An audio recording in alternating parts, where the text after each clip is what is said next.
Welcome back to the Chalk Talk Show, your Call of Duty podcast for pure punditry, but expect no expertise. Now it's been 2 weeks. We're gonna ignore the fact that I flubbed that intro 2 times.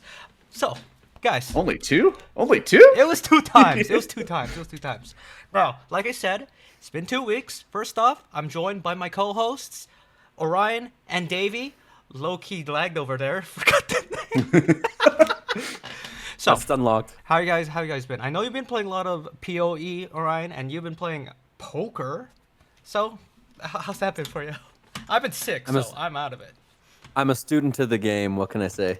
Oh, did I'm you? the No, but god of I the was game, getting- okay? You're talking to the highest level in the world spectral throw I was player. gonna say, did you achieve a world's first? Whoa! Oh Um, shit! Not world first because I'm playing softcore trade, and there's the guys that have like literal full teams funneling them on day one. Oh, But at any given point, I was within 30 minutes of like the funnel players, basically. So like the most stacked try hard players with full teams behind them. At most, like I say, 30 minutes behind them in terms of gameplay at any given point. And your boy was within 2 minutes of being one of the first unique map completions in the whole game. So that was pretty cool. Like I say, hit new PBs, 3 hours and 40 minutes, 40 minutes for the full 10 acts. If you know, you know. So it was pretty sweet. It was a good league start. Now I'm just grinding my headhunter belt. Mage Blood's too boring, so I'm gonna go for that instead. just keep nodding my head like I know what's going That's on. good, But yeah. you know what? That's cool. Sounds good for you. Yeah, I was I'm I was happy. replacing my headset battery when we were talking, so I have no idea what you said, but I hope it's going well for you. It would have been all gobbledygook anyways, unless you're about to tell me that you're a secret Path of Exile wizard. It's okay. No. But at the very least, this is the reason why we did not do last week's podcast. Well, that and I was sick, so two reasons why. Two reasons why. How about you? You've been on a poker binge. Yeah, I've been playing a lot of Call of Duty and Overwatch, and I'm having one of those streaks where no matter what I do, I can play well, I can play poorly, just no matter, almost like what I do is irrelevant whether it's good or bad. I'm not going to win. So I had to look for a new calling, and I've become Poker. a student of the game see. in poker. I've been grinding Poker Stars. And by the way, this is irrelevant, Dino, but I think we have a problem. I think our SEO for the show is going to be a little bit ironically chalked because there's another chalked podcast out there. Nah, it's fine. Fuck the SEO. It's fine. It's okay. If We anything, I got we had it first, okay? Call of Duty. That's where I first ever heard the term chalked. So I Exactly. just Well, gotta say, they're also a CDL podcast. well, Wait, are you serious? Yeah. Are you serious? Well, even deeper though, this isn't the first time I've run this Chalk podcast. I ran it all the way back in MW19. I think I did like 3 episodes Oh. and stopped it. Yeah, Then so you might I have am beat them. Then you might have much beat them deeper. to it. Huh? Okay. all right. I Get the definitely lawyers on it. Get the lawyers on I it. We're def- sending the subpoenas as we speak. But anyway, talking about CDL, ignore me. I've been burnt out on multiplayer games. Just been playing my gotcha games. But I have been watching. We've been watching every match here in the household. I think the best way if we approach this, because we missed the past 2 weeks, instead of going through each match bit by bit, we just compare and contrast. We look at how it started, how it's going for all the teams. So we're looking right now at the current standings. So we've got current standings: Optic at top, LA Thieves second, Red Falcons third, Heretics fourth, G2 fifth, Koi sixth, Gentlemates seventh, Ravens 8, Surge 9, Vegas 10, Boston Breach 11, Cloud9 New York 12. The first thing I want to point out is the downfall. FaZe, back when we last talked about them at the end of week 2, or at least for the week 2 standings we have to compare it to, we're at 4th. They dropped all the way 6 spots to 10th. And ironically enough, kind of like swap places with Koi here. It's been bad, bro. All I'm Yeah, going to you say wanna- is the last time, I'm very sorry, Davey, but I just need to Go get ahead. this off Go my ahead. Go chest. ahead. The last time we record this podcast, I was catching some heat from hearing people say, G2 Minnesota, oh, they won a game 5 versus FaZe. Maybe they're not chokers. Maybe FaZe are just horrible. Okay, Squid. Maybe FaZe are just horrible. Is my new angle because FaZe, yeah, they have really been screwing the pooch over the last little while. It's looking bad. It's almost like FaZe just decided they wanted to practice their hard points, and they've done nothing but practice their hard points for the last 2 months. And all their other game modes, like I kind of thought they were an S&D team before, and now they just lose every single S&D and they only win hard points. So my personal theory is that FaZe is only practicing hard points. They've done nothing else for the last month, and that explains why they're so terrible. Sorry, Davey. Yeah, no worries. I mean, it's funny. We were talking about Chalked, and you want to talk about Chalked. Look at our tier list that we made after the first major. Like, oh my god, we thought FaZe was the second best team in the league, and that is not the case anymore.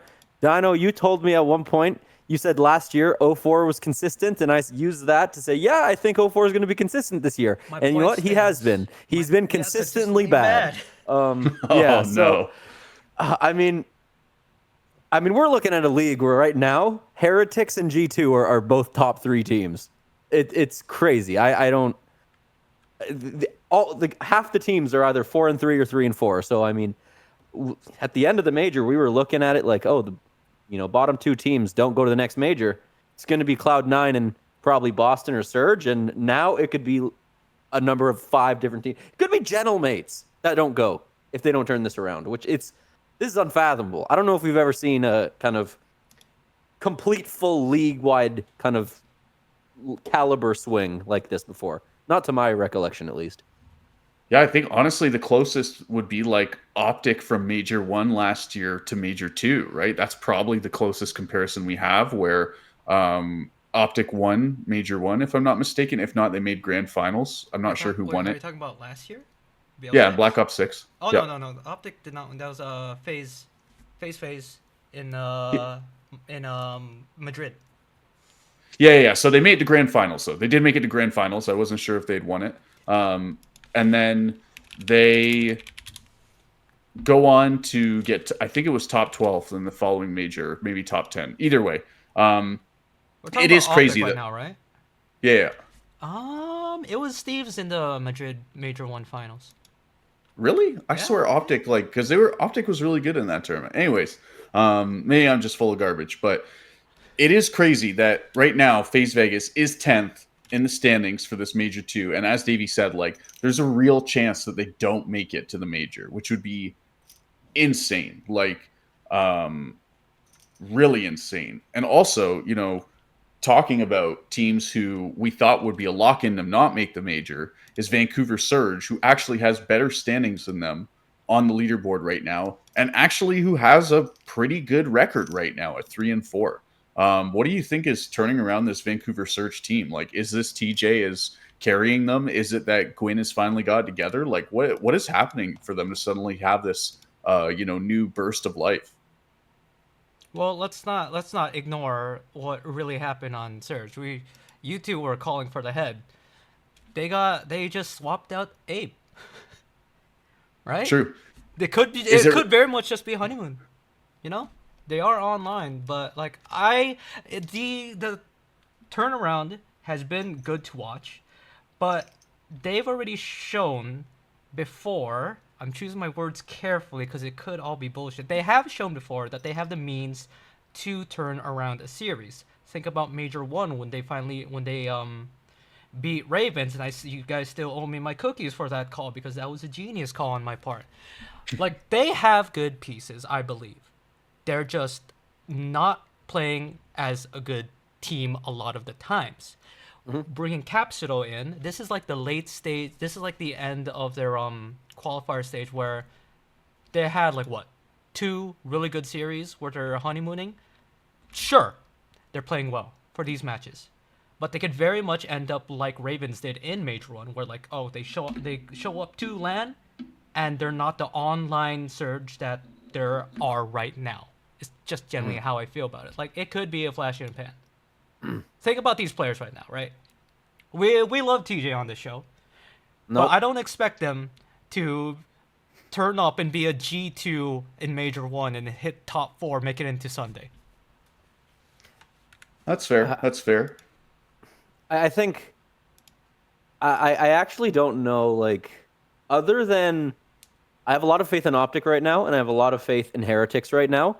Other than that, all the other teams, other than teams that aren't just completely bad teams like Breach and Cloud9. I don't have faith in any of those teams. I think they all have massive holes.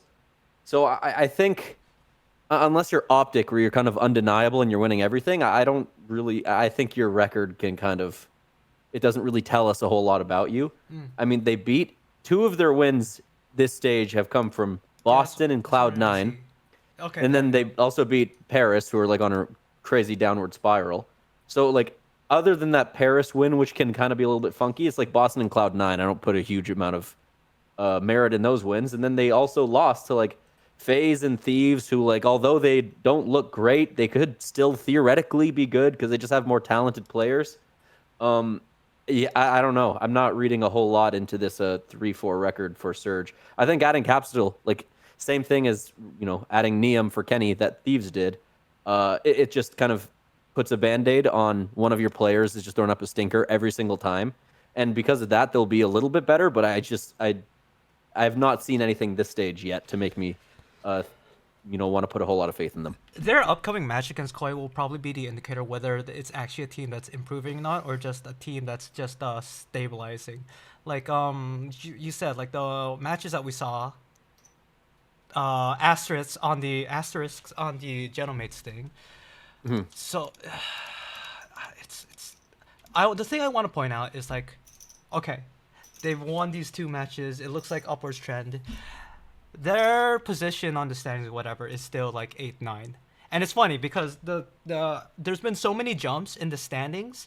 The ones that stayed the same are our bottom two, Cloud9 and Breach, as well as the Ravens and Surge. Surge and Ravens just like swapped. I think at this point, I look at them and be like, we know what they're gonna give us. I don't expect any surprises from them. But speaking of surprises, a mid-pack team that has surprised me has been G2. I said before though, I have lost faith in them. I'm sticking to that though. G2 Really look really quick, good. But G2 look really good. But for some reason, I just don't I don't think that's going to translate. I really don't.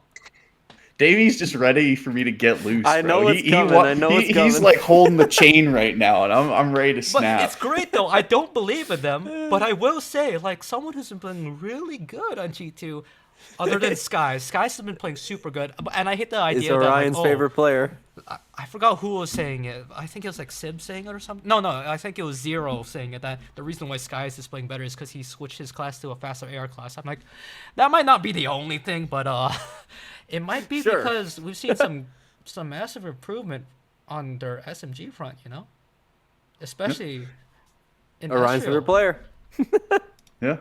I mean, really quick, just because one thing I want to say about Surge is I do think this team is a LAN team. I think Lunars can turn up on LAN. I think like TJ can turn up on LAN. I do think actually I'm not as pessimistic about them as you guys are. I do feel like this is kind of a LAN team, even if they're not a very good team. They are a LAN team, so I think maybe they could like punch up and beat a sixth place team. Like maybe they could beat like a G2 Minnesota or Toronto Koi in the losers bracket and like kind of upset them. I don't expect more than that, but I My do. thing was that I don't expect them getting to Sunday. Fair. But I do think that like, they're kind of a LAN team, even if they're not a very good team. But sorry, I need to get back to G2 here for a minute. I do still feel like this team kind of fraudulent. Again, I was talking earlier about, they beat FaZe Vegas in like a game 5, and FaZe Vegas, at the time it was like, whoa, they just beat Vegas. Like that's a pretty good win. And then Vegas went on to do nothing for the rest of the stage, at least so far. And so I don't know.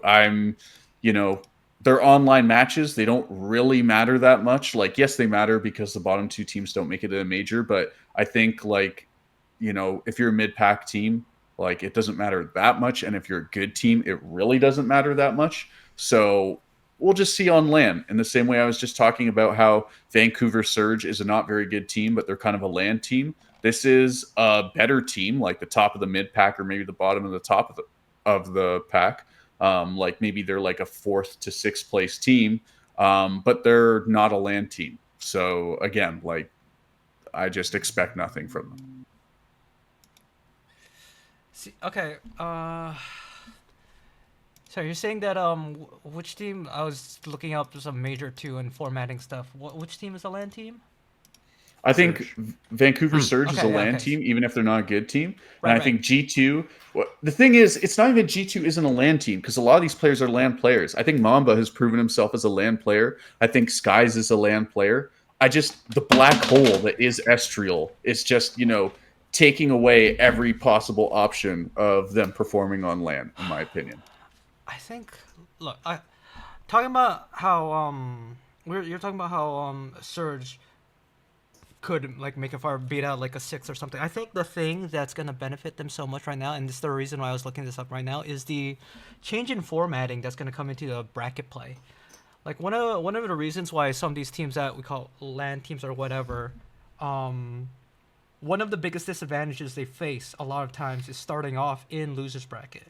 Now, starting off in this next major, since it's 10, we're not gonna have a losers bracket they start in. They're gonna have a play-in stage, so everybody's gonna kind of have, not gonna have that like losers bracket disadvantage off the rip. Everyone's gonna have a 2 life off the rip with this bracket. I could see a lot of fuckery happening because of these so-called LAN teams. I could see. Wow, I'm just now looking at this format and just contradicting myself. I could see Surge playing a lot better, beating out that 6. But I think it comes down to, like, do you rate G2 first, like, better than a Surge when it comes head to head on LAN? Yeah. Who crumbles? Do you see that bravado of Mr. Mamba coming out in his boots and his hat and shit, and still turning up? I feel like we do see that with a lot of these mid pack teams. It could turn into a lot of upsets on that first or second day. Is it like after pool play, do teams get eliminated from pool play? Or is it Um, just pool play is purely for seeding? are you talking No, about the disqualifier? At the major There's no itself. pool play in the major. it's like an LCQ kind of to get into the bracket. Oh, okay, I see. Sorry, I think I misunderstood. Yeah, I thought that it was like we were going to the major and then there was pool play. Oh no, there's no pool play. It's 4 teams do a play in to get into winners bracket. The bottom four Okay. do a play in. It's kind of odd. Is the bracket itself single elim? The bracket stuff is still double limb, Oh, okay. There's Except- only like 6 teams in it. except the losers bracket starts off with 4 teams. Mm-hmm. But like I said, they start off in a play in going into the bottom two. Yeah. The 2 who loses play in go into losers bracket. The 2 that win the play in go into the winners bracket. So essentially, everybody gets 2 lives this time around. Wait, but then that's only 4 teams. What do the other 4 teams do? Is it It's- just the bottom 4 are playing for this? The bottom 4 are in the play-ins, yeah, and then the top, The top 6 6 are already seeded into the winners. They already bracket. make the bracket. Yeah. That's Yeah, it's weird. And I it just can don't cost understand fucking- why. Like what was wrong with the format before that we needed to 'Cause change? they But I wanted don't know. to have 10 teams. Shall we? Wait, touch I'm on confused that? now. What- Like, Wait, how many teams make it out of the play-in bracket? there's 2. 10 teams. So 2. Fly in. Yeah. Bottom 4. The top 6 make the bracket already. and the bottom 4 play in for 2 to go into the bracket. So it's an The 8 top 2 bracket. teams. Got it. Okay. Yeah, the top 2 of the play-ins. Got it. Okay. Yeah. Wait, so there's only 2 teams in losers bracket. Why would you even have a losers bracket at that point? That just feels goofy. But The- again, the- like The 2 teams who lose the play-in then play. Who the fuck do they play against? that's what I'm saying. So you have like 2 teams in losers bracket, and then what happens? So there's like 8 teams up top, 4 go down. Is it Oh, wait. like? No, wait. Do they just get fucking knocked out? Oh, they don't even get in. No, they don't even. Yeah, I was get gonna in. say that doesn't make sense. Like, Okay, wait, yeah, let's change the convo here. What the fuck is this format, brother? yeah. I don't really understand this. Like, I don't really see the appeal of Wait, this having is 8 a teams joke, at the dude. tournament. Like, this was what everyone complained about in MW19 was like, Well, the homesteads don't count because not all the teams are there. Like, and yeah, I kind of agree. Like, it's pretty goofy. It's like, oh yeah, this tournament doesn't have optic and phase. Yeah, I'm so wrong. They're straight up just eliminated after the play-in. well, I kind of have 2 things to so I think the reason the format is like this is because, correct me if I'm wrong, I think they only have 3 days to run this major, not 4. So they got to like make it Yeah, they shorter only have 3 because days. they're running off the DreamHack infrastructure. So I think they just got to make it quicker, and this is just what they came up with. I don't know. Fair enough. Fair enough. I actually like the homestands in 2019. It was like sometimes, to my knowledge, and correct me if I'm wrong, but some teams wouldn't go just because they just weren't scheduled to go. Yeah. It, Exactly. Yep. in this Oh, it's case, like the 4 teams that don't the go. bottom two teams don't go to the major at all because they played poorly. Everyone's always complaining that like online COD is meaningless. It doesn't matter. Blah blah blah blah blah. It's like, well, okay, well now that it actually matters, now people are gonna start complaining that not all the teams are going. But it's like, I don't know. It's like you gotta pick a side, man. I know. Like this is adding drama. This is adding drama. These qualifiers are like, it's really up in the air right now. There's a world where FaZe doesn't go because they play poorly. There's a world where Gentlemates don't go because they're playing poorly, and it's actually adding drama. It's like Gentlemates, you have to win out now or you're not going. It makes the online qualifiers more exciting. So like I don't know why people have beef with this only 10 teams go format. I think for a long stint of qualifiers, having the worst teams not going, not just random 2 teams, I think that's good. I don't think that matters though, because we're Same talking with about we're talking about we want more matches, right? We're talking about how we want more matches, and we've seen more matches because they're doing round robin for these qualifiers. Hmm. Oh, what stops them from just doing that and having the normal format for the bracket play? Well, because if anyone goes anyways, then the qualifiers really don't matter, other than seeding, which is like the same. But if 2 teams don't go and you have to play in qualifiers to make it to go, it's like I don't get it. It happens every year with champs. It's like, oh, it does, like, bottom few teams don't go to champs, and it's like, okay, they played poorly. Okay, so Why should they go? you want to sacrifice less LAN matches for more online matches to make it arbitrarily matter more. I'm not saying more. I'm saying that not having the bottom teams not attending your major, whether you have a lot of matches or not, I think that adds drama and stakes to the qualifier matches, regardless of if there's a lot or a little of them. It increases the value of them, and I kind of get that. Yeah. Honestly, I didn't realize that it was a thing about they only had 3 days. Like it was just not an option for 4 days. That was my main thing. It's like if you've already established a format for the year, why are you changing your format like tournament to tournament? Like that to me is like really goofy. Like I know other esports suffer from it. Like Counter-Strike is notorious for it because you have all these tournament organizers like Blast versus DreamHack versus IEM and all this sort of stuff. Like all the tournaments have different formats, and it kind of becomes a bit honestly hard to follow as a fan because some of them have pool play and the pool play leads to elimination. Some of them it's just for seeding. Some of them don't have pool play. Some of them are invite only. Some of them are qualifiers. Like it is a lot to follow for fans. Like it can be pretty confusing. If it's a purely logistics thing, then I'm a lot more understanding, frankly, because again, like the main thing for me is just consistency. Like if you decided this is the format for tournaments this year in the CDL, then like let's use that format kind of thing. I think there's a lot of value in consistency. One of my favorite ever gaming content creators is this guy named Kriparian. If you know, he is like what I would call like an OG hardcore gamer. He has incredible gamer cred. He is the only person ever in the history of the world to beat Diablo on Inferno difficulty pre-nerf in Diablo 3. He's the only guy ever to do that, which is pretty crazy.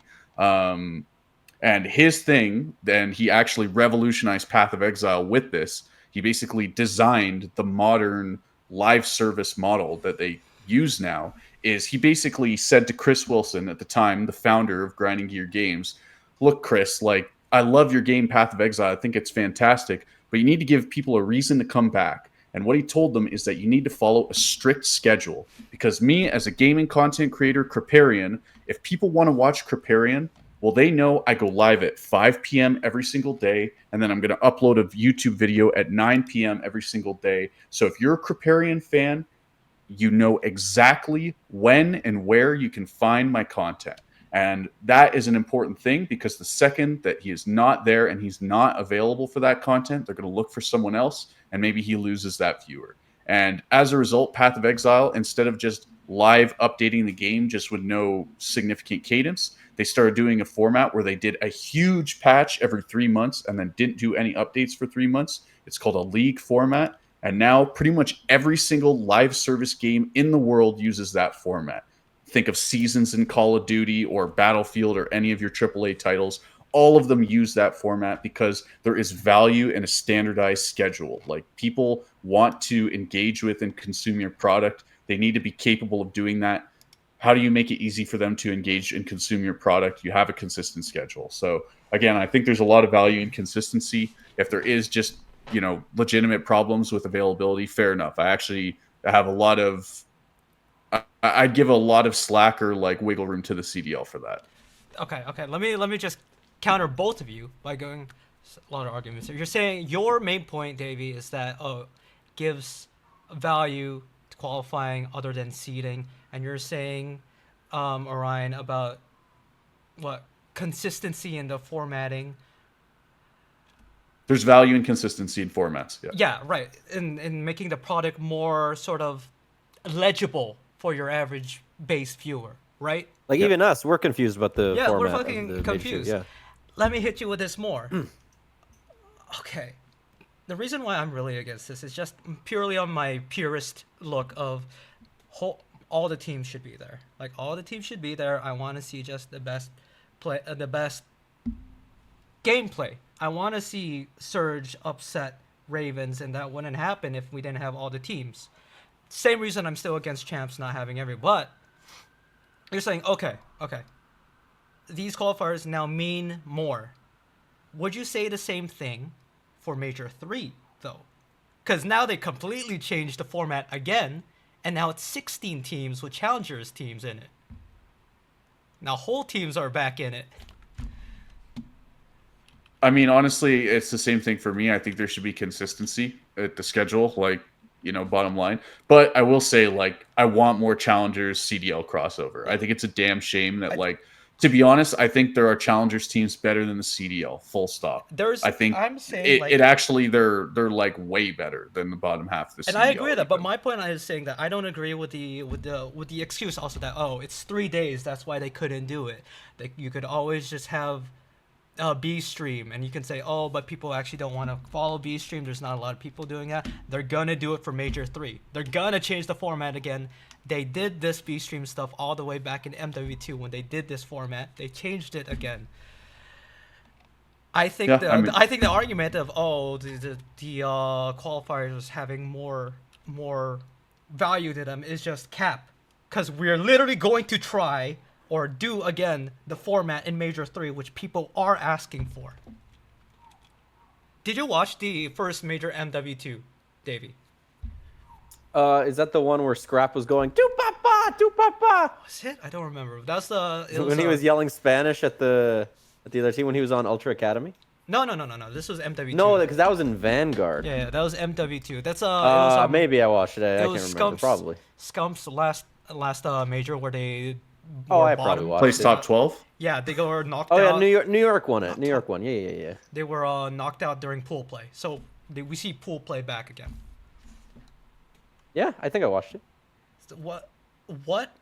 I want to shift this again. Like, what are your thoughts on having pool plays into a bracket instead? Because that's very different to what you've been watching since you started watching Cold War. I think it's exciting, and to me at least, it would feel new. Like, I'm fully on board with like making basically every major a pro-am with an A stream, B stream, that kind of thing. I think it's more exciting, and we talk about like not having the time or the kind of care to watch challengers. That's a good way to like get my eyes on some players I haven't seen. So for that reason, it's pretty exciting. I think the fact that they're doing like a pro-am and then they're also mixing up the schedule or the formatting because they're piggybacking off the DreamHack infrastructure and they're limited in that sense. I think 3 formats for majors is a lot. I don't mind the idea of not every team going to like a certain major like champs, and I don't mind the pro-am idea. I don't mind how majors are normally.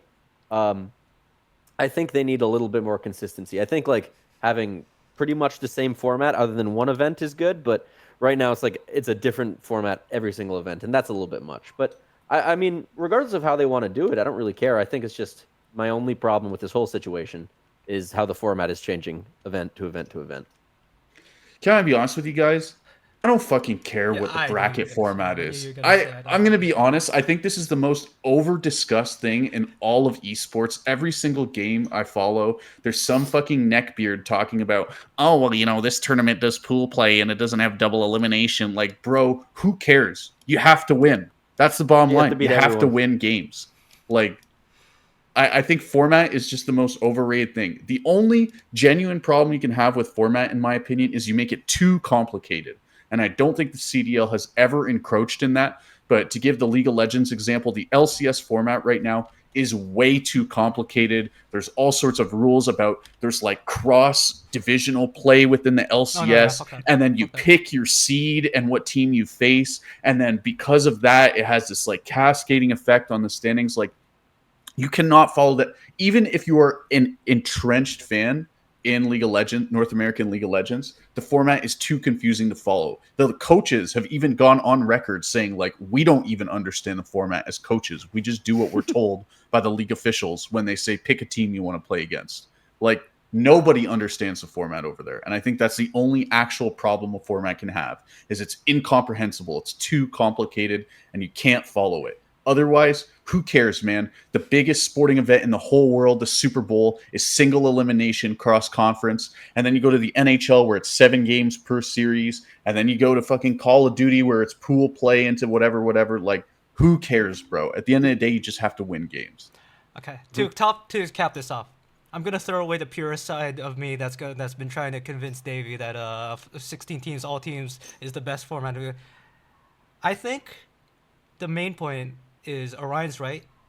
Just be consistent with it. I think the best year where we had the best viewing experience as a viewer was MW3, where they didn't change anything. Everybody was used to the 12 teams playing, and I don't know. I think that was like the best year to like watch. It had a clear like, oh, Ultra One, and then Phase One, and then Optic One, and then New York One, and it was understandable the whole time. Like aside from that, every other year has been like changing something up. In Vanguard, we had Pro AM in the middle, and then an intro tournament at the beginning. And people are like, do we count it as a chip? We count it as a chip now. In MW2, they started off with the Pro AM in the beginning, and then the normal format. MW3 was the only one where it had something consistent throughout. Even last year, we had the minors thrown in. What the fuck happened to those? Where'd those go? I thought they're releasing stats about, oh, we had so much viewership on these minors, and it was really good numbers. Whatever. Let's move on because I want to go back to talking about the teams. So this spawned off just a discussion about G2 and Vancouver Surge. We haven't even touched upon some of these other teams here. Glow Up Koi. Let's please There we talk go. about Koi. Talk about the Kips effect. Is he as some people say Toronto's Mercules? Their second chance? Kips is generational. Would you say I that? think it's just Kleenex is on the sub again. I really think it's that simple. Okay. We are aligned on this, and I'm kind of sad about it because I won't be able to rage bait. But no, Kips is good. Kips is great. Kips plays well, but the biggest change is that you've got the PB and J duo back with Kleenex, and people are still saying drop inside. No. We talked about this. We talked about You don't the need system. The system. Tell me about the system, baby. The system is back, baby. Praise It is the back. system. Yeah, I mean, like I said, you can slot a rookie in there. He's going to learn quickly. He's learning how to calm well. He's playing well on the team. He's dropping numbers. I mean, like you were saying in our Discord, like Real must have been a sleeper agent, man. I don't know what was going on. Went in there, forced Kleenex off of his role. I don't know what he was doing. They would have been good if Real was just like a flex from the beginning. I don't know what they're doing, but yeah, I'm happy they're back, man. Okay, hypothetical for you. What if it was Rancor instead of Real that went to this team? Is this like top one? Because I think Rancor is sick. Like I think he, as a flex. because Rancor gets a lot of gas as an AR player, and I still don't think it's enough. Like I think Rancor is like a genuine contender for like best AR in the whole. No, league. he is definitely right now seen as like one of the best players in the game right now. Like he's seen as like somebody get this guy help. He should be playing with Simp and shit like that. But yeah, so I don't know. That would be a crazy team. With Rancor with him on it, I don't know. I feel like again it'll come down to, does he slot in as well? You know what? Straight up, yeah, he's gonna at least do better than how they started in with Real. Because I'm thinking about like team dynamic, just pure mechanical and firepower and how good he is at this game. I think they already do better. But speaking of them doing better, they just play so much with much more pacing. Bro, Inside's running out there, swapping the pistol and a fucking sub. We talked about this at like the start of like the year, as well as even last year. Like sub site, fucking, you know that there's confidence in pacing with a team when they're playing at that pace. Mhm. The one thing I worry with the team is they play a lot of Den And we saw on that. in Yeah, we saw that body. every mode, and they don't lose on Den. Yeah, we And saw him get punished by that. I think they were still new enough to being a good team that other teams playing into them weren't vetoing it. That's going to change, and I just don't know if their map pool is good. I haven't seen it, so time to see if they're that good across every map mode like they usually are. Yeah, I That's think just this the is one a question team mark. where they kind of have two pure SMGs, right? And that can be a bit limiting. Like Scar immediately like becomes less favorable of a map when you have like two SMG purists on your team. And maybe now CleanX is like got some seasoning with the AR and he could switch to third AR every now and then and it's not going to be a big deal. But I think it's clear that he's more comfortable in the sub and it's a more natural fit for him. And I do think that that can be a bit challenging. What I'm really surprised by is why does this team never go to like Blackheart and why did they not really play a lot of Colossus? Like in my head, like these should be maps that Joe Deceives is feasting on. Like they're maps where you can be really cruddy with the SMG and just kind of like lurk in a back spawn and then pop a three piece. Like that feels like it would be Joe Deceives' dream scenario, and they just never play them. I So think that's I'm the. very curious about that. I do think it's the scrim set effect where I think they don't play it as well in scrims versus it's like the opposite of what Exceed said where he says that Ravens are good at Colossus in scrims but they've lost like 8 in a row on matches. So Mhm. but we talk about their map pool and they did get punished for it by Falcons team coin flip here. Not don't know how much credence we can give this win, but they at least did take a strong showing on Scar against Boston Breach. Don't have enough info actually to really judge it, but I think they're a team that can overcome a uh, a map pool deficit right now, which they probably are focusing super hard on. Like just looking at how the team plays, just the confidence. I keep saying this in our chats that the energy that Kips brings reminds me of like I'm not gonna call him straight up young Scrap, but he does the way he plays and the energy that he brings does remind me of like at least a Scrap from Temu or something like that, you know? Okay, okay. I Temu's don't a know. little bit For me, the insulting big to thing with Kips, this but team is like they can't really lose this next set of What matches, are right? their next Like matches? Let's talk. Let's look it's at I like was gonna say, I don't know who they're Vancouver. playing It's next, but Vancouver they're C9 and Optic. Oh, C9 Vancouver Vancouver C9 Optic. Optic. okay. Okay, so they actually have a pretty light schedule because I Yeah. was gonna say like at 4-4, like you are a point 0.5 team, right? Like you are right smack in the middle of the standings. Like we have some pretty what we would consider great teams in the bottom half of the standings right now with Gentlemates in Vegas. Like it's gonna be pretty do or die for the next little while. So I do I think it's been a really good turnaround though, because they started at looking at our week 2 standings, 1-3 at 10th place. Everyone was talking about how they might not fucking make it. Everybody and like fucking the CEOs coming out being like, we're looking into it. Don't worry, fans. Have faith in the process and shit like that. But like this turnaround, it's I'm not gonna say it's generational, but it's close to a generational turnaround. Mhm. they got to win a tournament before I'm willing to throw words like that around. Like Okay, fair they, enough.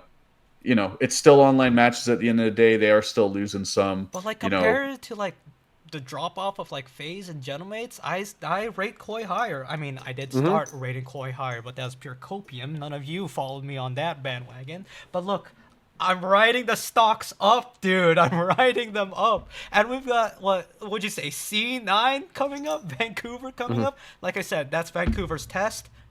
I believe they will fail it against Koi. We're talking I'm saying how their trend is in parallel with a lot of big teams downward trends like Gentlemates and Vegas. Another team that's kind of downward trending, might be on their level now, even though it pains me to say it for our predictions. Heretics been having a little bit You of think drop off. what? That's my reaction too, Davey. I think Dino's just rage baiting us right No, now I'm because I really think not. Because I think you're just thinking about their win against Thieves recently. But before that, they were kind of looking kind of meh in some of these matches. Wait, let me pull them up. Let me pull them up. Why is it in my head I feel like they've not been playing good? I mean, they are 4-3 at the end of the day. The main thing is just Like, if you're not Optic, like the standings are extremely close. Like there is not a lot of parity between any of the teams. Even the teams we're saying are bad, like FaZe Vegas, their score is 3-5. And you know what the second place team in the standings score is? 4-3. Like there's a 1-win separation between Yeah. second place and 10th place on the standings. So it is just all of them are extremely close and kind of beating each other day to day. Honestly, what I thought was really surprising, and maybe we can transition off of them, beating Toronto Koi, is Falcons has actually looked like pretty solid this stage. They're still a coin flip team, but they're winning coin flips against good squads. Like Davey, you're kind of our Falcons believer of the group. What did you think about these guys over the last few matches? They're the slow start sleeper demons, man. Have they been winning? Have they been winning SNDs finally? Or are they still really bad at it? Yeah, they did win that 3-0 against Koi. I disagree. I think they're literally the same as they were in the first major qualifier. Like they started off, it's like the same. They like ended up like a 2-3 standing, and What it's I will literally just they're say, just coin flip. No, I don't think they like got better or like got they worse. have They're just doing the a same. a lot of their wins came from like pretty bad teams, right? Like they beat Cloud9, Ravens, and like FaZe like 2 weeks ago, who were like on the downward spiral. Koi, I think like this last week was the only like really good Yeah, team, it's just a a coin team flip. in good form they beat. The next 2 weeks they have Miami, LA, and Optic. So this is gonna be the where they show their true colors. And they're going to beat LA just because coin flip. I actually think that. Yeah, I could see it. Like I don't know. We're talking about how Falcons are. Oh, they've been playing good. What's different between this team now versus earlier this season? They won S&Ds. That's it. Like they could not buy around in S&D in the first parts of the season. They looked terrible at it. They still have, frankly, glaring holes in their S&D. Like they don't snipe, right? And I think that Oh, that's a yeah, huge yeah. problem, Wait, right? did Kid? I thought Kismet was Kismet sniping in sniped. Major Yeah, he One. He has was, not but then sniped he's put since. them down. I haven't seen him. Just no one pulls it out anymore. No, No one really pulls it out in the squad. Like occasionally they'll run a sniper on, not Blackheart, Colossus S&D. They'll like do the jump spots with the sniper rifle, but then they're usually playing to put it away. Like they're just doing the jump spots. They're not like keeping it out for the round. So I do think still that there is like kind of holes in this team and that they don't really have like a serious sniper. Like they can run it in the same way that like any team can run it, but they're not like they don't have a sniper specialist on the team. It feels like Kismet's the only Was one it? historically who has ran sniper in his teams. Celium has historically never run a sniper. Now, I think Who? we're forgetting the fact that the new sniper patch came in and there's no aim assist anymore, and I think that's impacted a lot of teams. You see Exceed like whiffing shots so much more now, and you're seeing some other players having a lot more impact, like Super, like Dashy. Sib's not doing much work with it. So you've seen teams that are opting not to play with snipers at all, and Falcons is one of us. You think that's gonna damage them? Yeah, they're more limited in what they can call. They don't have as many options. Yeah, of course. This is why Scrap wanted it GA'd, you know? yeah, bro, just take the same AR fight against the same head glitch all year long, bro. Same 3 maps all year long, dog. Don't test any Fucking new sweet maps. game. Who was FaZe's sniper during their full like CDL era in any game? Year? Any year during the trio years, who sniped out of those guys? Was it always just like the fourth? Was it Arcides and then Let it me was think, let me Slasher and think. then it was Draza?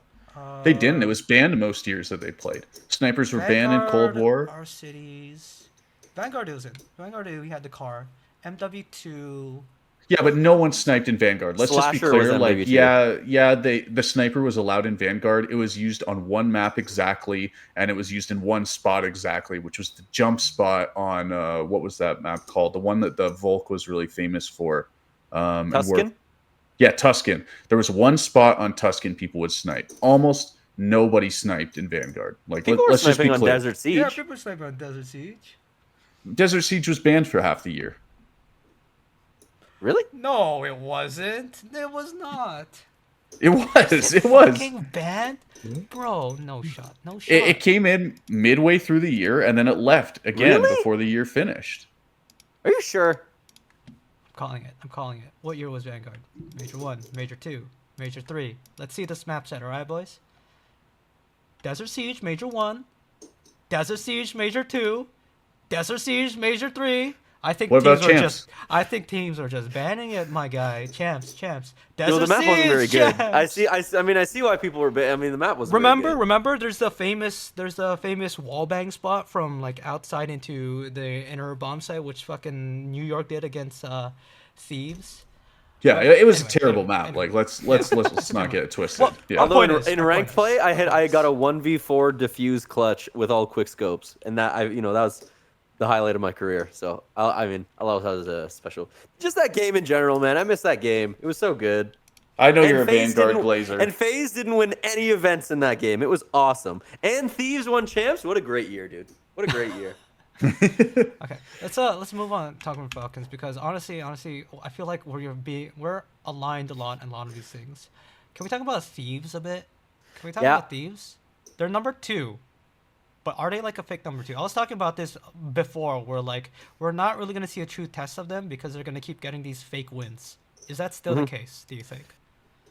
Yeah, they're number 2, but it's like a number 2 tied with like, I mean, if you include the 3 and 4 teams, like it's like you're tied with like 8 other teams for number 2. So hold on. like it doesn't mean anything. Wait, I'm fucking there's- lying. We did see the test. They lost against some FaZe and then Heretics. Yeah, No, for me, I think I do think that they're like higher on the standings than their actual skill level is. But what I will say in their defense is their overload is massively improving. Like they actually Okay. had a good overload game, and I thought that was like a big moment for this team, to be honest, because their overload is so bad, or at least it was so bad. I don't know. Maybe this was a flash in the pan, but they had a great game of not Den. What's it called? Which team was it? Scar? Yeah, Scar. Scar? They had a great game of Scar Overload where the Neum was just popping off. Like I think it was versus the Heretics, I want to say, where he basically solo won them the game. And it was that piece that Dino, you mentioned in our chat. Like, I think the problem with Thieves in their Overload is they're basically playing too clump. Like they don't use the full map. Yeah, they don't yeah, run yeah. enough routes, They that don't- kind of thing. And They then don't spread the map. yeah, and then in this series against Miami Heretics, where they had this awesome Scar overload, they were doing that. Neum was running routes. They were like running routes through blue on the one side, like where you don't have blue side spawns, you have green side spawns, and then they were running routes through like a P4 on green side when they were like playing blue side spawns. And I thought that was really clever, and I thought that it really it was a good game of overload. That would just be my statement. And I think Miami is no slouch at overload. So like that was a big test in my opinion that they passed. So well, I do think they're not second place good. They're showing like real signs of improvement, and like they can play the third game mode now in theory, which I think is like, okay, now maybe they could win a tournament, because you can't win a tournament if you can only play 2 game modes. Let me shift the conversation a little bit and I want Davey's input on this. Let's talk less about the actual team itself and let's talk about the narrative surrounding them. We're talking about how like we're seeing improvement. They are a good team, right? Ever since Neum's come in, Neum's been playing really good. He's not like your blowout. Oh my God, he's the greatest player of the game or whatever. Sort of, he's doing his thing, and that's all you need in this team. But do you agree that the expectation for them to be more than that is like a suffice thing? Like, you have the narrative right now is that you have players Hydra, Scrap, Abizi. They should be top of everything. They should be winning. This is the superstar team.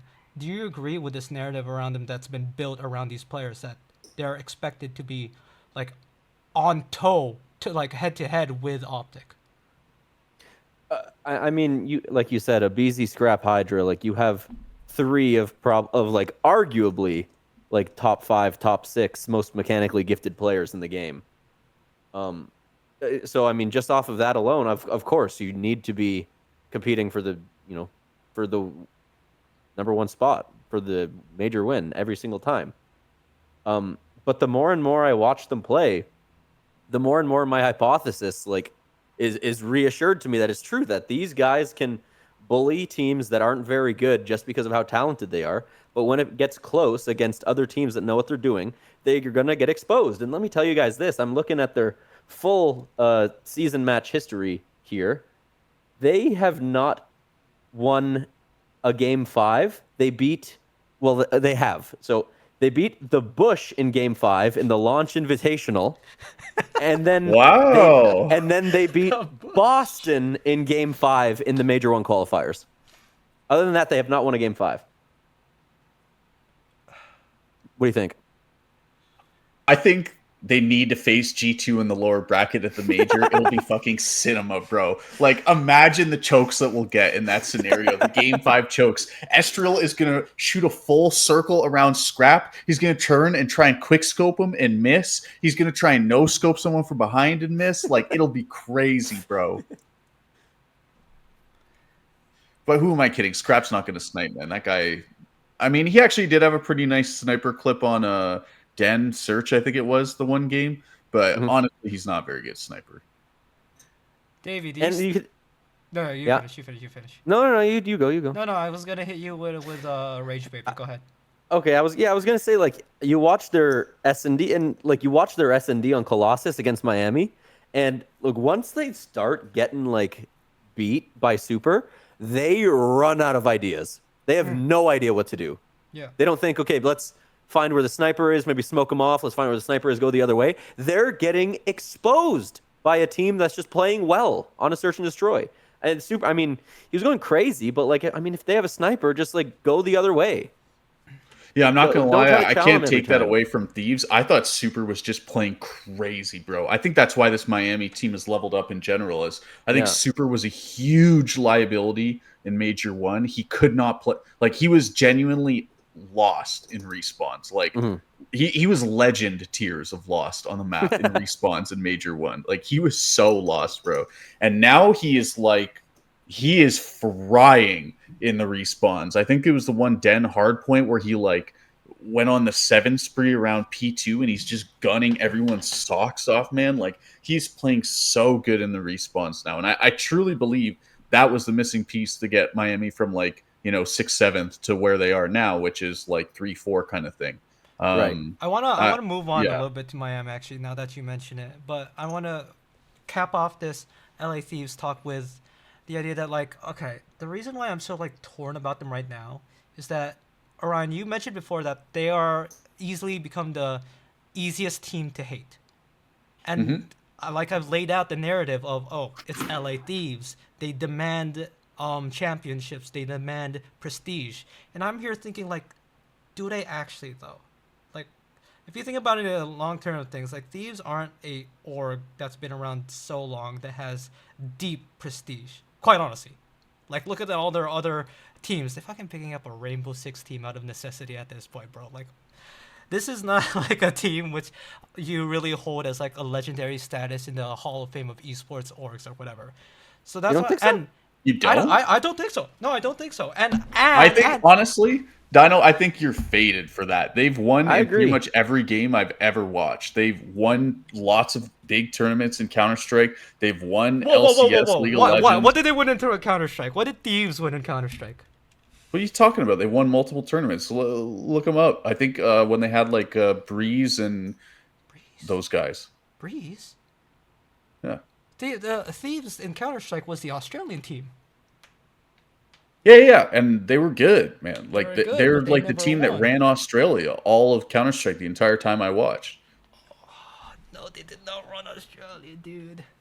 Okay. Yes, they did. Who do you think was running Australia? Renegades? Don't make me No. fucking Yeah, laugh. it was fucking Renegades when they had fucking NAF, and they only became thieves when they came to. When they had NA. NAF, bro, what are you talking about? 2012? Yeah. CS was not a real thing in 2012. Let's not kid ourselves. That's when Fnatic was going 50 and 0 Okay, that's way because too they're much. playing That's against literal 2017 that plumbers. they had NAF, bro. Literal plumbers. Dude.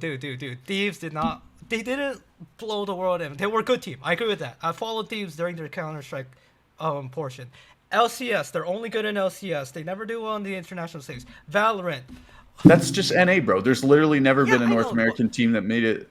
You're just rage baiting. That's the thing, I'm Dino. not. My They are a point- legendary Yeah, org. It's Let me ran by bring it back. Made Shot, bro. Let me bring it back. I also, you're respect also, I LATs. think, being, if you're talking about Call of Duty, like, because Optic is only in COD and Halo. Yes. Like, Yeah. so, like, Optic and is a less outside of legendary COD, org than yeah. 100 Thieves. Yeah, easily. Like, not even close. In the greater scheme of esports, they are. They are. Like, not even close, Dino. in the That's greater the scheme, thing. you're just too COD pilled. Like, No, obviously, if we're talking about Call of Duty, no. like, absolutely not. But like, I mean, if you're not putting 100 Thieves, like, I mean, they haven't been around as long as some other orgs, but if you're not putting them on the same kind of tier of popularity or prestige as like Envy or Liquid or Cloud9, I mean, they're there, dude.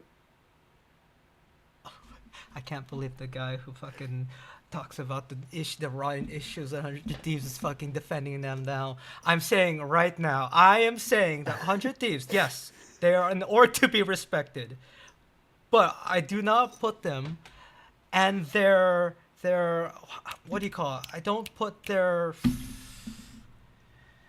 Let's bring this back, okay? Let's bring this back. No, hold on. Really quick about this. I think what it all comes down to, Dino, for me is, do you think internally at LAT right now, they think of anything other than winning tournaments as success?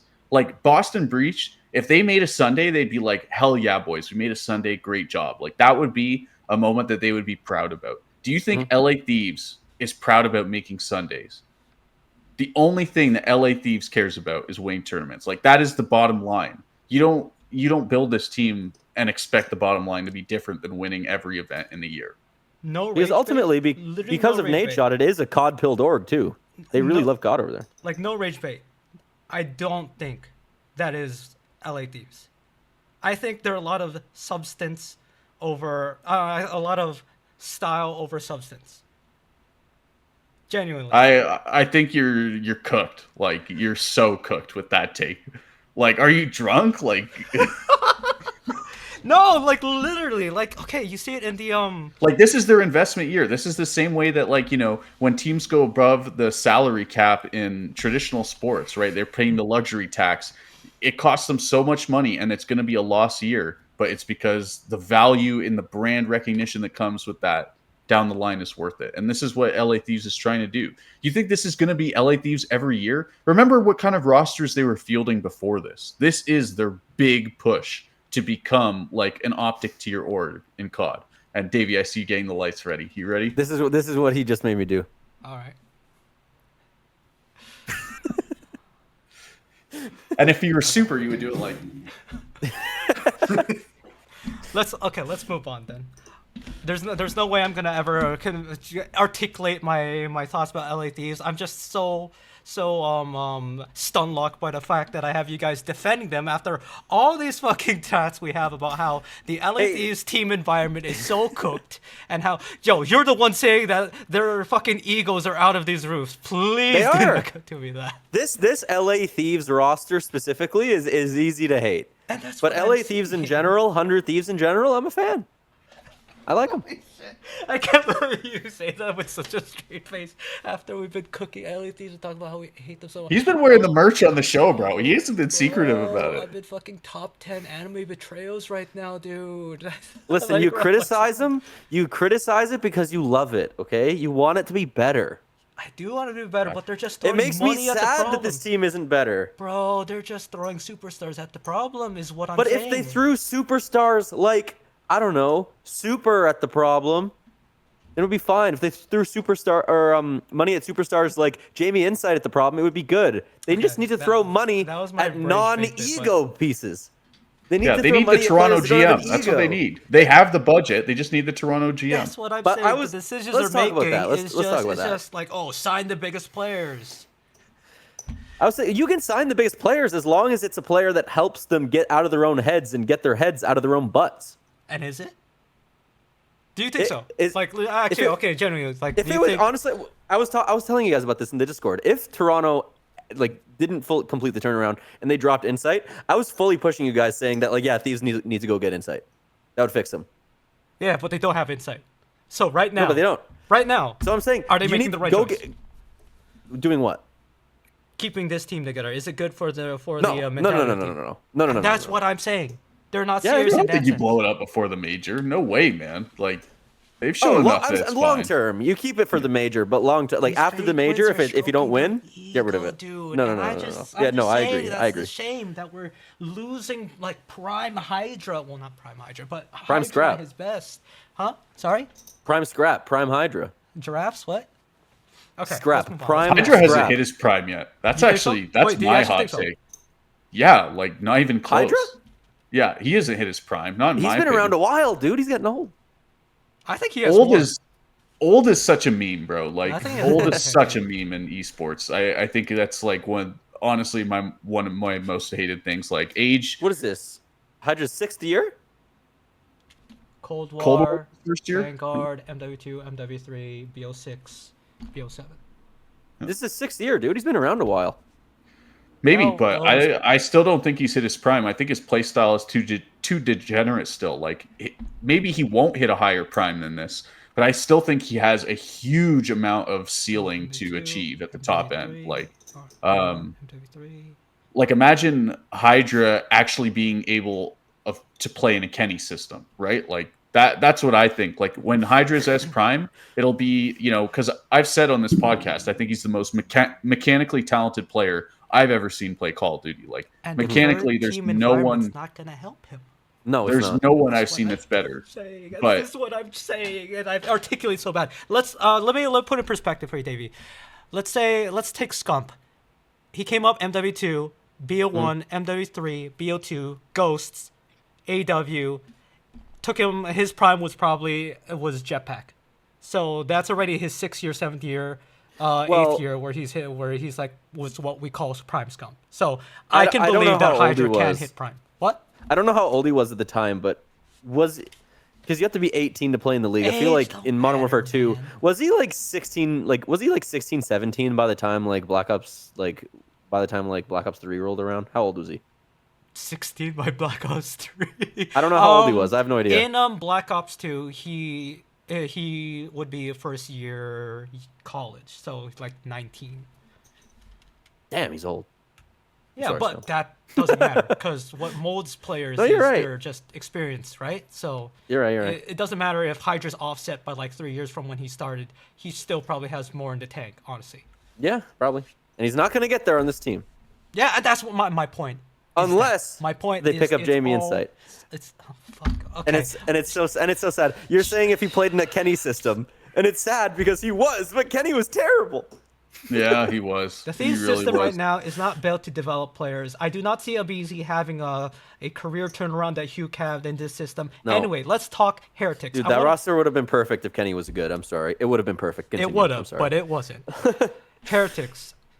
I want to touch on this idea that a lot of pros say it, and Optic even talk about it a lot. How Heretics aren't as good as we think because they play in a really weird way.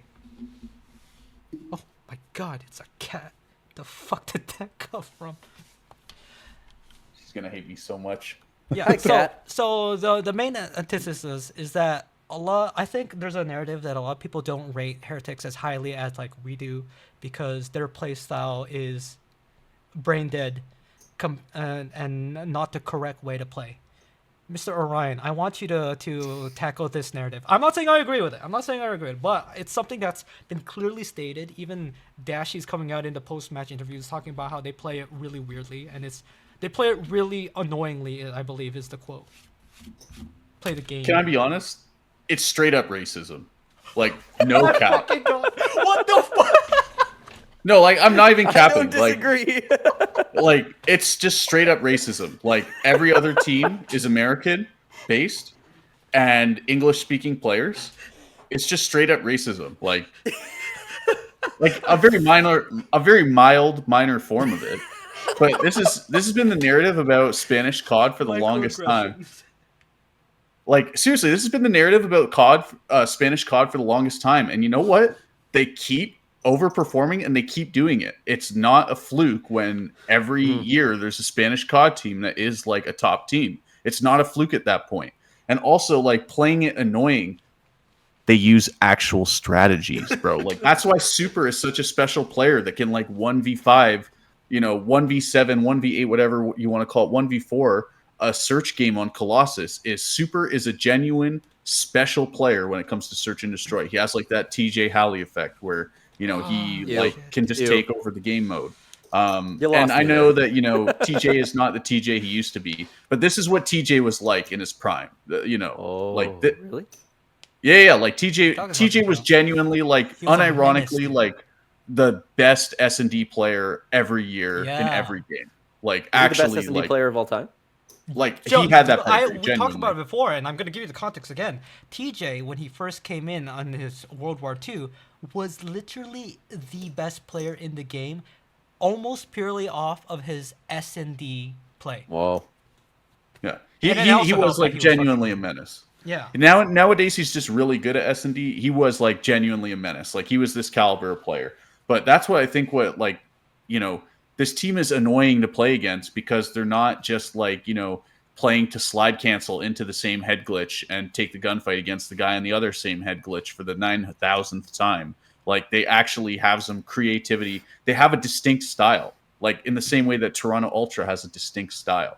And yeah, for some teams that's like weird because they have a distinct style. They have a unique way that they play the game. It doesn't mean it's bad, but the whole community thinks it's bad. And why they think it's bad? Because they're racist, bro. Like, I was it's American expecting you to- exceptionalism. Like it's not that deep. Like this is a very known like cultural thing. It's just that's what it is. Like it's called spade a spade. I was ready to hear no, yeah, these teams are idiots. You really think that I take anything Dashy says? These pros sit in their room, but no, bro, it's it's racist. Yeah, I and think again, it is it's like honestly, subconsciously, I think there's an element of that for sure. I do. yeah. And it's not like, there's levels to this shit, right? Like, there's, genuine discrimination levels of racism, and then there's, assumption level racism, if you want to call it that, or, microaggressions would be the very professional term, right? Yeah. But it is a real thing. Like people have their inherent biases. I think that's exactly what's coming up here because every year they prove they're legit, man. You can't call it a fluke when every single year Spanish COD is really good. I will say, I feel like the Heretics playstyle reminds me of like the Furia playstyle or like LG CS Brazil's Fallen style when they first came in, Code Zero ass shit. And you know what? That is also a narrative that surrounds those players too. So I guess you're onto something. I guess. Yeah, it's the bravado, right? Like it's a very emotionally charged thing, if you want to call it that, which brings out that kind of behavior or that racism. I also find it just very super, super annoying that in Call of Duty you never see players saying like, "Oh, we made mistakes today," or "We got outplayed." It's always, "Oh my god, they play weird. They play so weird, man." Or it's, "We were just trying stuff, man. We were just trying stuff." Or it's, "Oh, we got ping cheese, man. Can't believe the servers are like that." It's like, come on, stop it. Speaking of excuses, I realize Stop! we haven't really touched on them, but when Gentlemates lost to Cloud9, I believe what Sib came out and said, we were on 50 ping.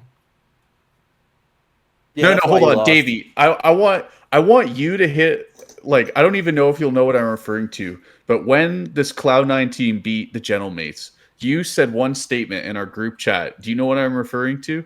I can't remember what it was. They say I do a lot of typing in there. Okay, Yeah, well, you do. You fucking do. Davey said, and I actually think this is a great thing to discuss on the podcast. Like we can get into Gentlemate's, trials and tribulations a bit more. Is Cloud9 beating Gentlemates the biggest upset we've ever seen in the CDL era? I think it's got to be.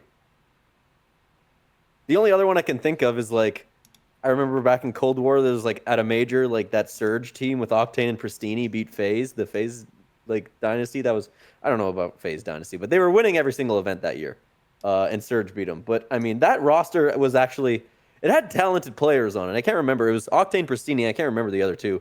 Oh, I think Classic was playing with them. Classic, yeah. But these Hyde is skipping. If he's West Coast, I think Hyde is West Coast.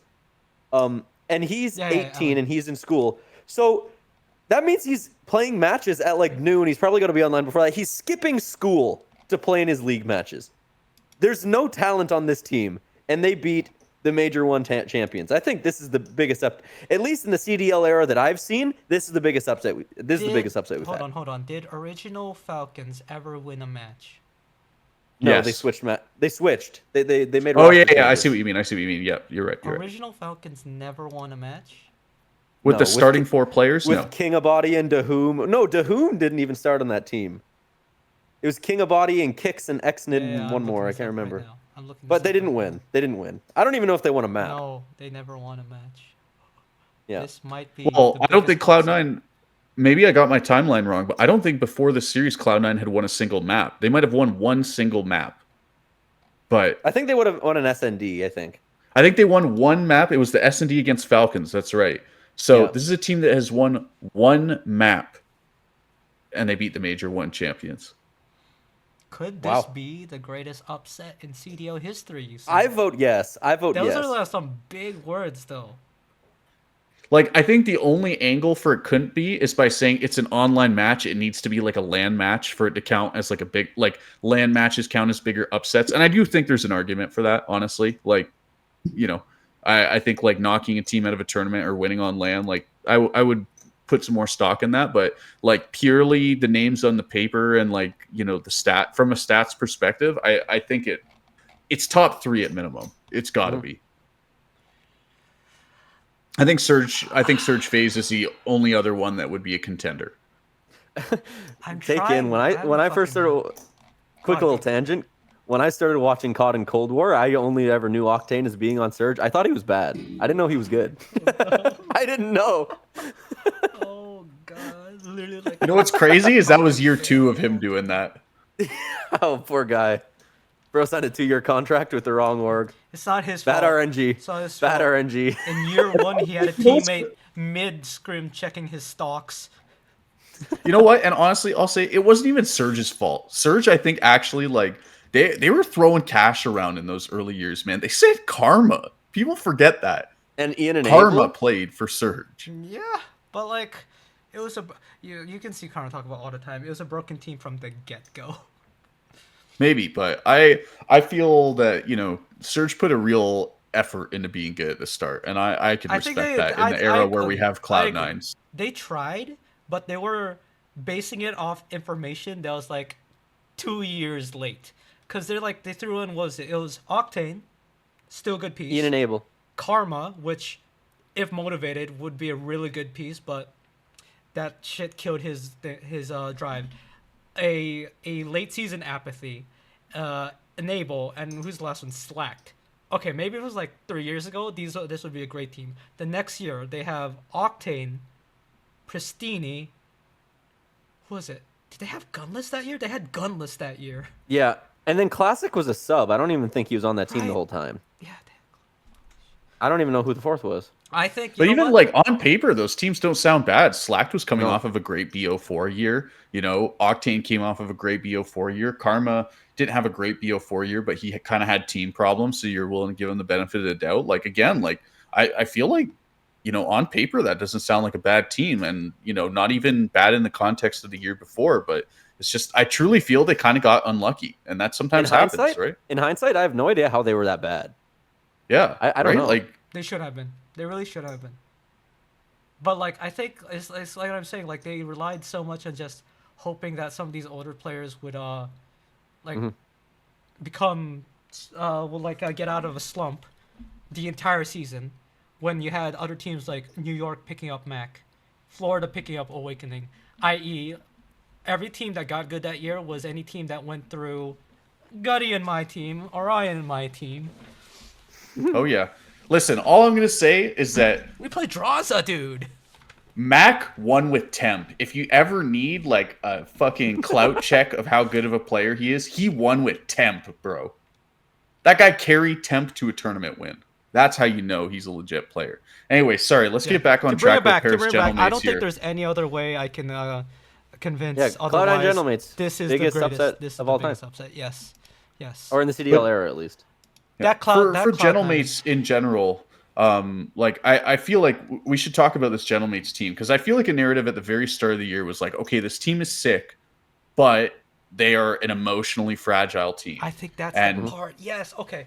Go and on. now that things are starting to go bad and like they sort of seem like they're on this downward spiral, that narrative is coming back up again. Do you guys believe it or no? the fucking main narrative people are pushing is that it's because they gotta change Envoy. No, you fucking idiots. The only reason why they're an actual team is because of the lad. It's because of Orion's initial point. That C9 loss broke some of those players. Bro, dude, all the excuses that keep coming up. What was it? I think in a recent loss, fucking Sib was on the flank or something with more excuses or something like that. I could be wrong, but it just seems like a lot of the confidence that they had in each other is just gone. It's tough for Neptune. It's kind of a perfect storm, man. I think like the Cloud9 loss in a vacuum is very fluky. That's all I'm willing to call it. Very fluky in a vacuum. The next day, or like a day or two after, they play Toronto, who get their big first win again after their roster change. And they're starting to improve. Now you've lost 2 in a row, and you go into the next week without playing any scrims, and maybe that mentally checks them out, and they play worse than they should for that reason. I think it's like a perfect storm, a kind of unfortunate series of events that's kind of making them a little bit more mentally checked out than I think they realistically should be. They're in the middle of a slump. They need to realize that, Cloud9 fluke loss, Toronto on the up and up, and then you're checked out from not really playing that week. It's not an excuse, but I think it's easy to overestimate how dire things ought to be in that camp. Who are their and next I think matches? they should. Sorry, you should think Well, they here- do what? Let me see. Davey, you said you think they should. They I just think they ought to not kind of overestimate how bad it is right now. They don't need to panic. I don't think they should panic. You still won the major. You still are full of talent, top to bottom. You still have a roster that's like well constructed with leaders and young guys, and Sib is still really good. It's not everything like that. You got just have a strong mental. Just keep bury your head in the sand. I don't know if bury your head in the sand is the right term, but just lock in. I mean, it was there a you go. It was a fluky loss, and then a loss to Toronto, who are improving, and then you were probably checked out this last week. Just lock in. I think they can come out the other side of this fine. I think they're just in a bad slump right now, and I think if they let it get to their heads and they start kind of, pointing fingers at each other, that's when it gets bad, and you're gonna have to blow it up. But this is not something they can't come back from. I don't think. That's my stance. Let me ask you something, Davey. So I generally agree with your statement, and also just really quick, it's the Envoy bell curve. He's always insane major one, then he falls off in the mid-year, and then by the end of the year, he's good again. And that's actually the kind of bell curve that you want for the year. You want to really impress at the start of the year, get the hype up. You can fall off a bit more in the mid-year, and then you need to peak really hard around champs and EWC. So let me ask you this, Davey. This next week comes around, they go, they lose all their matches again. When do they start to panic? Like what's like how much do they have to show over the next couple of weeks for you to say like, okay, things are fixed? Like what's the point where we hit the panic button? First of all, I think at minimum you need to go 2-2 in these. At worst, you need to go 2-2 in these next 4 matches you have. You have Optic, Breach, FaZe, and Thieves. You need to win Breach and phase for sure. And if you're playing well, you win the Thieves one. I don't care if you lose to Optic. You know, you're in a rebuilding your mental state mode right now. If you don't make Saturday at the major, definitely blow it up. I think if you make Saturday and you get, knocked out on Saturday, then you kind of start to have conversations. Okay. Who do you keep? Like, This is a question for both, actually. Who do you keep? Who's the player that, like, who's the... I prefer... I don't know.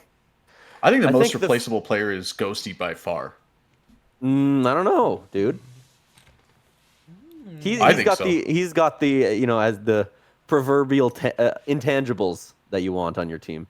Is it him? I think Envoy intangibles though. I think Envoy's the intangibles on this team personally, and I think for me, to me, the two most replaceable players are either Sib or Ghosty, because I think SMGs are just they have two very good SMGs, and SMGs are just really hard to come by. I mean, who was it? Vancouver Surge had to pick up Capsidal, bro. The best talent available is fucking Capsidal. It's looking rough out here for SMG talent. We can talk about that after as well, but yeah. I do agree. Other than the fact that is their sniper and he's one of the best at it, I think Sib is probably the most replaceable guy. There's a lot of flexes out there. I don't know. I think Sib has just looked insane mechanically. Other than that really, really, really good Den hardpoint that Ghosty played against LA Thieves, in my opinion, he's just been good, not great. I think Sib has been great. So for me, he's their sniper. He's looking great. He's the one that's less replaceable than Ghosty. The one thing I would I want to say one more thing quickly. The one thing I would point to with Sib is that I think I think he could be, from what I've seen of him online, which I don't know, take from it what you will, but I think from what I've seen online, Sib is kind of a big piece that could be contributing to this mental boomage that they have going on. He's snaking in matches. He's always saying, "Oh, it was the ping, it was this, it was that." He seems like a guy that might have a weaker mental than the rest of these guys. I have Envoy. He's good. He's been through ups and downs, and I don't think a bad stretch is gonna push him too much. I don't know about Neptune, and I don't know about Ghosty, but Sib makes me question if he can kind of push through tougher times. I'm gonna hit you guys with the community counter argument to what you guys said, which I can't fully commit to in an acting way, is that the community says drop Envoy, you have to. No, because he has the second worst statistics in the entire league. That's it. I mean, they just don't know, bro. They don't know. If it was like a Kenny situation where he just actually can't contribute, or like an Abe situation, then I'd agree. But I mean, what makes it different to Kenny's situation right now? It's the same thing with Kenny last year, where he's second worst on the leaderboards for rankings for KD. Envoy, he just won an event. I don't think he's gonna be continuing bad stinker every single time. He just won an event. Yeah, I mean, he's won every single year in the CDL era. I mean, I don't know for sure if that's a stat, but if it's not, it's very close to every single year. I don't think he won Modern Warfare 2. I think that's the He didn't win in only Cold year. War. He didn't win in Cold War. He won LA Thieves. Yeah, but not didn't win every in Cold year War. because of Cold War, but he has won every year since leaving Optic. Yeah. Yeah. And not playing with Scump. What a surprise. Yeah, so anyways, now that I have the whole COD community against me, no, I think you did that from the moment you said, yeah, they don't know ball for telling them to drop Envoy. Go on. Yeah. No, but this is just the Envoy power curve, right? And I think it's fine. And, if they don't win another tournament until champs, I still think it's fine, honestly. As long as they're placing pretty good. Yeah. Because at the end of the day, champs has bigger prize pool than all the other lands combined, other than EWC. But, I don't really count it. It's I don't know, it's the blood money event, right? EWC is in every esport with a fat prize pool and no prestige. So, yeah. I mean, I don't think you overthink this. I think you just won an event. If you kind of turn it around and you look decent in these qualifiers, and then you do well at the major, then there's no need to make a change. Don't overthink it. Don't put too much weight into a fluky match and then a Toronto comeback match, and then a week with no scrims, and you're checked out. Don't do it. I mean, Don't yeah, overreact. And don't snake your next game, so then you can have your scrims. Yeah, exactly. like truth be told, they still have like 5 tournaments. When you put that in perspective, yeah, this is something you can completely turn around from. And they're middle of the pack. Like, it's not like they're last place. If they were in FaZe Vegas's position at number 10 on the board, okay, I'd be panicking a little bit more. Maybe not fully panicking, but I'd be sweating a little. Right now, like, you're middle of the pack. It's all good. I will man. say On the your 3 next other two. players, like Davey has talked about Sib, Ghosty and Neptune have had what's it called again? Histories of being sort of tweaker teammates to a degree. That's my one point I'll bring up. With Ghosty sort of not gelling as well on the Optic team because just out of game things. Neptune being a somewhat wishy-washy teammate until the past year. Those are the only arguments I can make, but even this, I'm grasping at threads all for the sake of just providing some sort of devil's advocate. I'm really reaching here. I can't keep talking like the community because I'm very quickly losing faith in what they're saying, dude. I have a Ghosty take. You mentioned that Ghosty's kind of known for not really gelling with other teammates on Optic and in Thieves. I just think players that are mechanically talented with the big egos don't like him. Because I think he's a little bossy. I think that's it. I mean, Dashy notoriously doesn't like him. And I guess Okay, that's Hydra misinformation. doesn't like him. I think I thought on Optic it was Dashy that didn't like him. Who was Yeah, it? I think that's kind of the story. okay, maybe the narratives because of the whole is just Ghosty in finals has blown that up, but I believe things were squared away last year, but let's run with it. Let's run with Dashy doesn't like him. Keep going. I just think that's it. I think Oh, this right. whole And thing also, with Hydra doesn't like him, apparently, according to the narrative. I said that. Oh, did you say that? I just said that. My bad. You weren't listening to me, bro. Sorry, Come I on was now. I was thinking about. Yeah, the whole I Dashy think- point. I think for teams that, again, like we talk about teams needing structure. That's what Ghosty brings. He kind of like, maybe to a different degree of success or a different style or different mechanical style or whatever, but kind of similar. Like I view him in a similar way to a Kenny player where he's like super vocal. He's going to call you out for mistakes you made. He's going to really help a team get drilled in what they want to do. And he's very heavy-handed in how he wants to do it. And I think mechanical players with big egos don't like that. For better or for worse, they don't want a player like that on their team. That's why a Hydra doesn't want him, and that's why a Dashy doesn't want him. And in Dashy's case, it was for the better, because, I mean, look what happened since they dropped him. And for the case of Thieves, I understand they had a rough stretch at the end of the year, but I think looking to Ghosty as the player to get rid of has not worked out for them. They're not a very good team right now. So that's my take about Ghosty, is that players with big egos don't like him because he doesn't have the prestige of a Kenny yet. So our consensus is we just ride out the General Mates wave and see if they improve, huh? If they bomb out at the major, let's panic. But no need to yeah. until then. Okay. And then, unless you have something else you wanted to talk about now, I have something. Go for it. I have a quick little topic we can talk about. What do you guys think about Capsital joining Surge?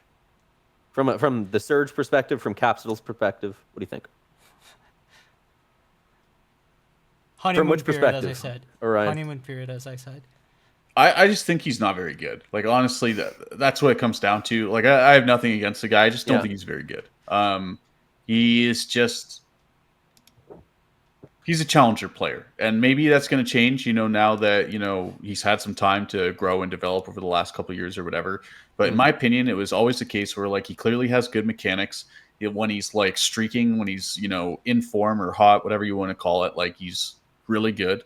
But he's just kind of a challenger player in that he makes a bit of boneheaded decisions and he kind of overheats at times. It's not to say that CDL players don't do that. Like, Pred is a player that's been... in the Optic process videos, there was lots of talks about like, no, you overheated, Pred. Like, you shouldn't have done this here. And I think there's the Mamba pistol chow out of top blue to like P1 on Scar. It's like, okay, bro, you're jumping out the window with a pistol. Like, what are we saying here, bro? Like, you're overheating. So it's not like it's strictly a challenger's thing to overheat, but I just feel like, he's just not quite there. And again, maybe he's matured and developed enough, but I remain skeptical. Yeah. because you brought this point up about what fucking SMG talent can you get, right? Because we're talking about Capsule, right? Mm. I'm gonna go through some of the top challengers teams and list out some names for the top challengers teams, right? And tell me what you think about having replacing any of them. Prolute, Fire, Abe, Mac, Vivid, Afro.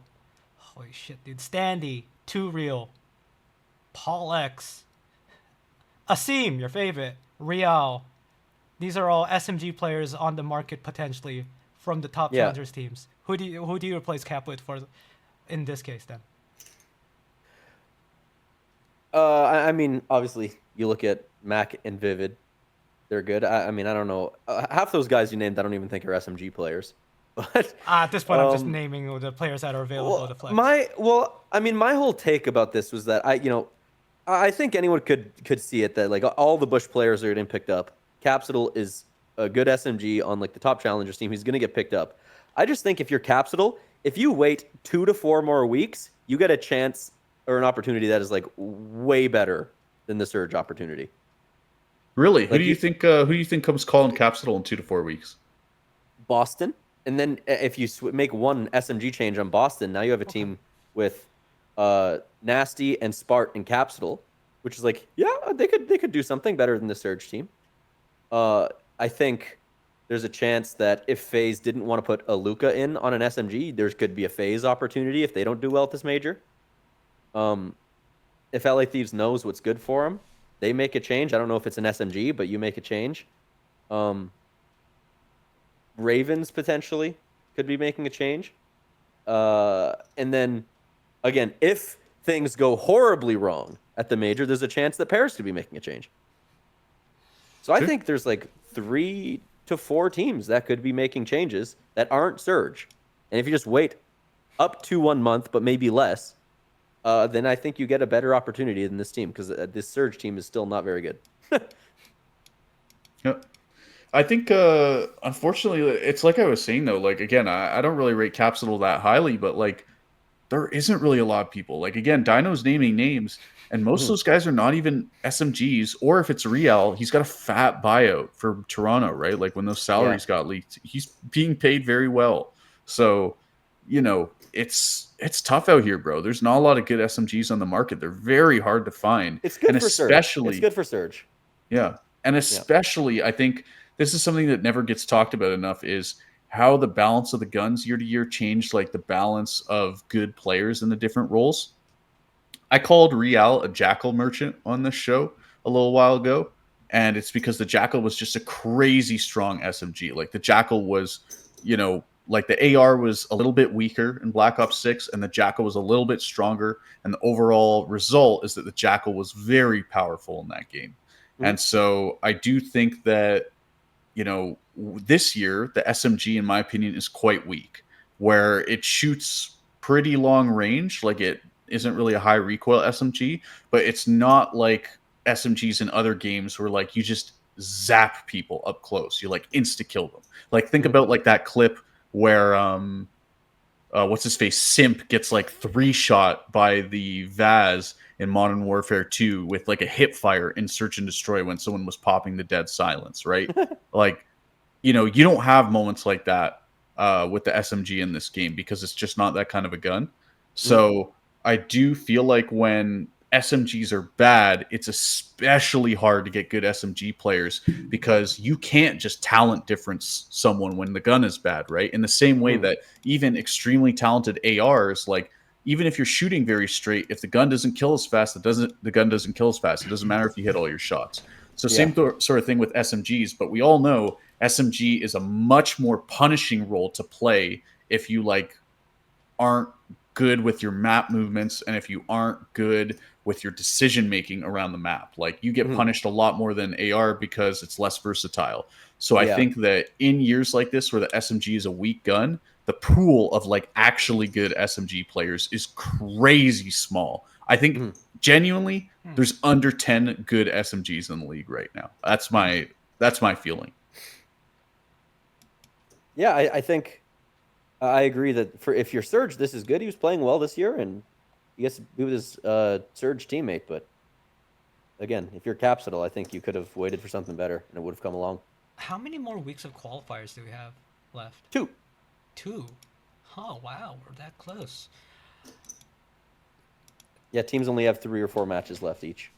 Damn. Is there any other teams we want to touch on? I'm good. I don't care about Boston or Ravens. Yeah, love- Boston I added love Smart. how we Smart looks ignored good. Optic. Boston still sucks. I love how we ignore. I have one thing to Optic's say. good. I What have do you one want to thing to say? They're good. I know, That's but I all. have one thing That's to say it. about Optic, because I have nothing to say about them except, my God, I feel so good for Hugh. I feel so good for Kyler. He's fully come Fucking- back. He's fucking best in the game right now. Swear to God. Let's talk about the upcoming matches, shall we? Speak. When I first started watching Call of Duty, I was, it was in the period of time where Hook was admitting to abusing Quailer? Adderall, and then Quailer? and then the next year he spelled his name wrong in a COVID test, and Draza had to go in for That thieves. same It year, was, brother. I was like, and then he went right into like being, like on a Mickey Mouse event win with the Gorillas, and then he was like out of the league for a couple of years. It was like, Yeah, wow, it's- Hook's really turned around, bro. Yeah, It's really crazy. funny. That's the perspective you have when like, if you want. Yeah. Before that, Hugh is seen as like, he is like a really hot commodity, all the Yeah. time. Let's. I think next week what we should do, we should come into it with our own top 10 list of players, because we're gassing him so much. What In do the you guys CDL think? Number era, one, or what? Estriel. Number 2, Estriel. No. In the CDL era, Dino? No, like for right now in this season, right? Our top 10 right now. Oh, top 10 players this year. Okay. We'll make our own pyramid or some shit. We'll workshop that, but let's do that next week. Let's talk about the upcoming matches, yeah? Hmm? Friday, we're starting off Koi, Cloud9 New York. Let's go, Koi. This is the redemption arc. Falcons, It's a 3-0, bro. Falcons, Heretics. You never know. Anyway, Falcons, Heretics. Coin flip, or do you think the Heretics got that in the bag? 3-0 Heretics. Damn, okay. Wow, okay. I was going to say, this is a Game 5 banger. I think this is okay. too, like, yeah, I think this is a game. This has Game 5 banger written all over it. I think Heretics win because, Falcons S&D is pretty grim. The only way Falcons can win is if they get to Game 5, and the Game 5 is Colossus Search. Yeah, Falcons might get a map win if they're able to play one of Blackheart or Colossus, which they might. So maybe 3-1. I'll say 3-1 because there will be a Blackheart or Colossus. But here's the thing. If the Blackheart or Colossus hardpoint is not the first one, then it's a 3-0. If it's the first one, they win the first map. My point is that Heretics are going to win 3 maps in a row. And if one of those, if Blackheart / Colossus hardpoint is first, they'll lose it. If it's third, they're not going to play it, and they're going to 3-0. Don't quote me, but I have a feeling, I don't know exactly how it works, but I have a feeling Falcons get the veto advantage because of seeds or whatever, so there might be Blackheart first. Then I could be 3-1. completely wrong with how it works. but 3-1. My feeling is that they have pick advantage off the rip, but that's all just fucking behind inside baseball shit. Paris, Gentlemates, Optic Texas for the last match. Oh, man. Do you think I this is where the mean- comeback starts, Orion? No, I think Optic wins this. I think they do. I think it's going to be closer than I think. I don't know if I'm willing to say like it'll go Game 5 or anything, but I think Gentlemates will put up a real fight. And then the question for me remains is if Gentlemates lose this map, or the series, excuse me, like does it destroy their mental? Like coming into the week, starting on a loss, does that destroy their mental? It shouldn't. It's Optic, Yep. and they're like the clear by far best team in the game. But it might. So we'll see. 3-2 Agree. Optic. All right. Getting saucy. What's next? Next day, Saturday, G2 Minnesota Royal Ravens. Fuck me. Every single time I say I've lost faith in G2, they give me a reason to pick them. I'm going G2. I'm going G2. Yeah, I'm going G2. 3-1. I don't actually know if Ravens have been good this stage. They're 3-4, so They're- they're they're- the same as everyone, but They're meh. yeah, they're mess. So They're like I mean, +1, -1, +1, -1. I have no idea. I don't know. You know what? G2 have been better. G2, easy. Yeah, they'll get there before Game 5, so it's G2. S Esriel Series MVP. Koi, Oh Surge. boy. Like I said, this is Surge's chance to show that it's not just a honeymoon period, but as we discussed, I do think it's a honeymoon period. That's Koi's 3-1 because maybe something funny might happen in S&D. That's my take. Yeah, I think if it's like now that it seems like Koi is back, the system is back. Koi is historically not a team that loses to bad teams. Like they're a team that are pretty much never going to be upset by a bad team. If this is the Koi of old, then that should be true here too. God, I love system players, dude. Okay. Thieves, Cloud9. The funniest thing can happen. That's going to be a very fast 3-0 because Thieves are just going to bully For them with New talent. York, right? No. I mean- they're gonna bully New York with their talented team. That's what's gonna happen. I'm salivating, fucking frothing at the mouth at the idea that Cloud9 New York comes in and Cloud9 just have been bodies getting them. better in their respawns. They've been playing the respawns so close. Look, But I agree with Davey. It's too big of a gap. Like it is what it is. Maybe if you give this like maybe next major qualifiers, if this Cloud9 team somehow sticks, they'd be competitive in this series. It's just not going to happen. I'm sorry to say. it would be funny though. That's a Well, good question. Like Do you I think- say, I'm frothing at the mouth. Like you guys have heard me talk about how I love hate watching this team. I would.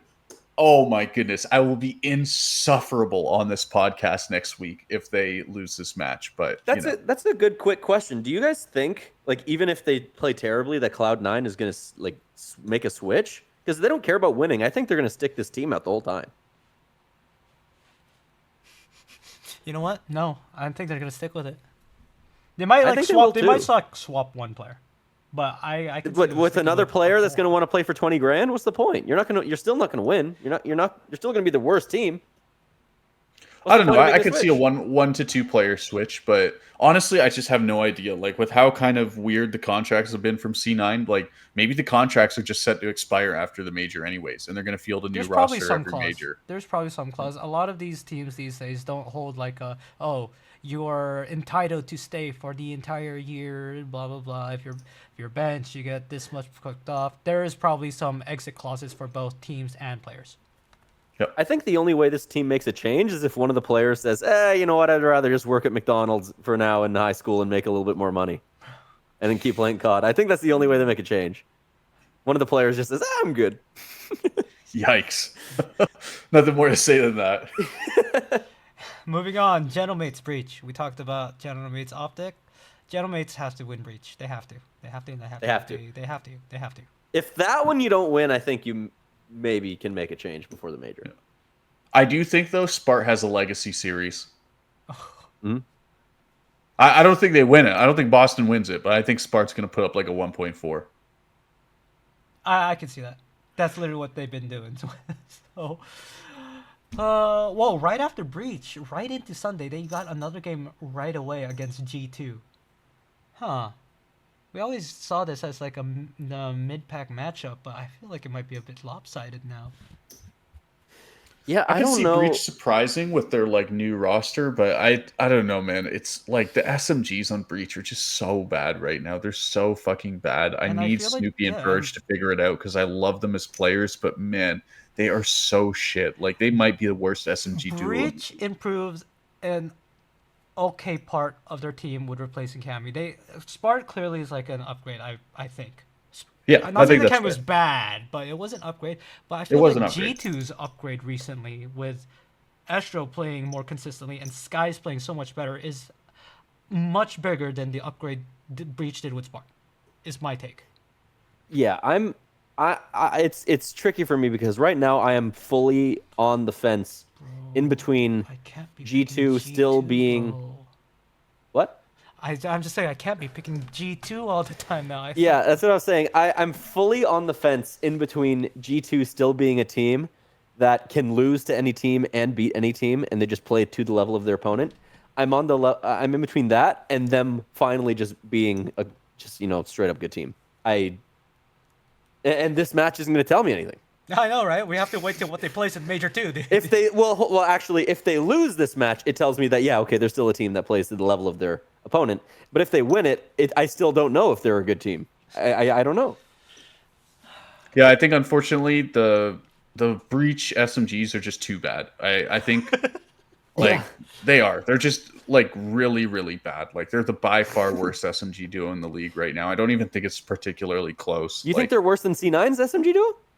like so much I worse. think so. I actually Wow. Okay. Okay. Okay. think so too. They Like- don't work well together anymore. I don't know why. Do you switch? I don't out even Purge think or they Snoopy don't first? work well together. I just think they're both individually like maybe two of the worst players in the whole league. Yeah. Maybe the two worst players in the whole league mechanically right I now. saw this take. So I do saw you- this take. I saw this take. It's replace Purge with Pro Loot and Breach get better. I thought Perlut was an AR player. No, he's SM or a Oh. Flex SMG. He's been running SMG right now. Huh.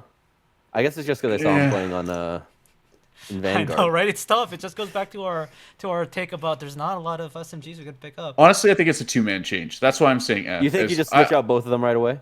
Yeah, I don't think it's like I don't disagree. Like I don't hate the idea of bringing in Pro Loot. I think you need to drop both. If you're gonna drop them, drop both. Okay. Yeah, this is a match where G2 have nothing to gain and everything to lose. Let's move on, shall we? Heretic Surge. You know what? Heretics 3-0. Yeah, they're blasting them. Surge, pull out some tricks here and there, but Heretics, they've got that weird playstyle. 3-0. Thieves, Falcons, coin flip. I Wait, got think it. Davey, do you want to do the honors? We didn't coin flip Heretics Falcons, but we'll coin Oh. flip this one. They have the same record. Give me who's heads and who's tails. Falcons are the heads. Falcons are heads. Okay, the coin is flipped. What's your prediction, Dino? It's fuck. Yo, you can't bait me like that. I have to say Thieves. Fuck, it's so hard. You're I'll saying say thieves? Falcons. Thieves, And which one was heads again? Falcons. Falcons. Sorry, I can't pick it up. We have the loon. It is tails. Oh my god, dude! It's like picking the lesser of two evils, bro. Thieves. I mean, this actually does feel like a coin flip map, though. Like Yeah. Matt Show. I Yeah, know we jokes always joke aside, about it's that. actually Like a that's coin our running gag about the Falcons. But like, really, if there was ever a coin flip match, this is it. Like the Thieves versus Falcons. Like the coin flip factor just gets multiplied. I feel. Yeah. Should it be a best 2 out of 3 coin flip? No. I'm gonna No, stick we're with good. Thieves. We're good. The Falcons last win. match for the weekend, Vegas Ravens. Now, if Vegas loses, that is down bad for them, dude. Do you think they make a change before the major if they lose this one? I don't think they make the major if they lose this one. If they don't make the major, That's a there's good no point. way this team survives. They actually might not. Yeah, actually, this is their last. Oh wait, Because they're Imagine- 3-5, right? Not all the teams have played 8 games yet. they're Most of them 3-5, haven't. and their next match after that is Genomates and then New York. I can't believe Simp is getting costed in his prime right now. Do we Crazy. give? Let's say we drop all 4. Do we give him Snoopy or Purge? Versus we're talking Oh man. Yeah, do you want ass or shit? Like At least Snoopy will get you kills, maybe, and pressure on the map. Do you think Willie they though will he's put... not doing a lot of that on Boston right now. I don't know. Okay, again, this is the problem. There's no good SMGs in the league. So who the fuck do you pick up if you are? Luca? Do you think they just put a Luca in on sub, or do you think they go no, with a no, sub player? Luca's an AR. Luca's straight up AR. No, but it would be like, but do Drozen. you think they just keep him as a sub and pick up a sub player? Oh, you mean or keep- as a substitute? They keep a Luca as a As substitute, a substitute, and then pick up an SMG well, player. everybody's saying it's coming. He's coming. Everyone is gassing Luca as like the next Merc pickup or whatever, right? People are doing the post of, oh, he finally has his work visa. That's the reason why he hasn't been picked up yet or whatever. Yeah. Well, he's But signed. like, his face. Unironically, He's playing on Challenger's team, but he's here in NA. How's that work? you know who this team needs? I'm not even bullshitting. Mac, bro. This team would love Mac. I said that in like episode Switch 2, out. bro. I don't know. You're gonna what? switch out 0-4, an inconsistent sub player, for Mac, an inconsistent sub player with maybe just a higher ceiling when he does play well. Well, 0-4 I does think- nothing at the very least. He doesn't even set up team, dude. Like, he Yeah, doesn't that's even get far enough in map pressure to even set up anything for a team. At least Mac's gonna make you that space. Yeah, I think for me the main thing is I want to see Mac on SMG. He's been playing too much AR lately, and I think this is a team where like they wouldn't boss him around too much. Like they'd be willing to like treat him as an equal, and I think that'd be a good environment for him. So in some ways, it's because I think just Mac would perform well on this roster. What if they went and got Lins? Now that's a crazy pull. That is a crazy pull. Reunite the what's his name? Abuza Lins. Yeah, well, Boba Whatever Bobs, happened yeah. to that Cobra guy? He was another French SMG talent that was really touted, and then he just never got a shot. He just never got a shot. Well, let's see. Linz right now. Also, is playing, wasn't Brezzy Linz is Brezzy playing good? Linz is playing with Cobra and Brezzy in EU still? Challengers. It's literally just a Woba Bobs without a. Are they still at Woba Bobs? No. Are they're- they named that? What are they called? Clutch Rain. It's just a random. No, they're. Are they doing orgless. good at all? They're orgless. Are they doing good at They all? won the last cup, so. There you go. There you go, bro. Pick him up.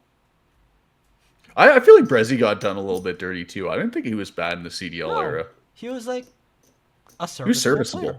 Yeah. Yeah. He was like Lucky in MW3. Serviceable. No, Lucky was legit in the first major at MW3. Second half of the year, fair. He was just serviceable. But I remember the high rise not high rise. What was that map? Skid Row. I remember the Skid Row. Skid Row. Yeah, Skid Row. I remember the Skid Row gaming. Like that guy was 1v3ing every round. Dude, I hated playing Skid Row Hardpoint. It was so annoying. Oh my Having to goodness, ro- it was so having cursed to- as an SMG Having to man. rotate to P1 with like 40 seconds left. Otherwise, you're just they get 60 seconds for free. It was terrible. You mean P2? P2. What you know what I mean? Nah, dude, you just gotta play a bit off, dude. Don't you fucking start with me, you AR man. Yeah, bro, just play a little bit off, Don't give bro. me that Like, shit. gunning There our were shit. ways to counter Gunning that our shit. shit. There were ways. You just had to have the foresight, Yeah, dude. just It's not even a ripping the brain guy, dead getting thing. lucky It's and not a ripping the brain guy dead out of the thing. top of the Just- top E2. No, just That's the set only way to up. break You it. just gotta set up. No, you know what the counterplay was? It was smoke grenades, and then they got fucking banned because we play the worst esport of all time, bro. Like, let me use a goddamn smoke grenade, bro. You know, honestly, ball knowers know this. You know who I want to see back in the league? Who? Dave Patty. Let's go. I think he just retired to be a dad, but No, he's a dad? He has a child? dude, he was a dad when he was in the CDL. Really? Yeah. Wait, I is didn't this know lore? that. Is he actually? I didn't know that at all. I'm pretty certain that's true. Dude, I so don't sad. believe this. It's so If sad that he's Optic gone. We continues to lost go one too undefeated, early. though, we actually have to pull Dave Patty out of retirement. He's the only guy that could stop Optic. I love that meme, bro. That shit is fire.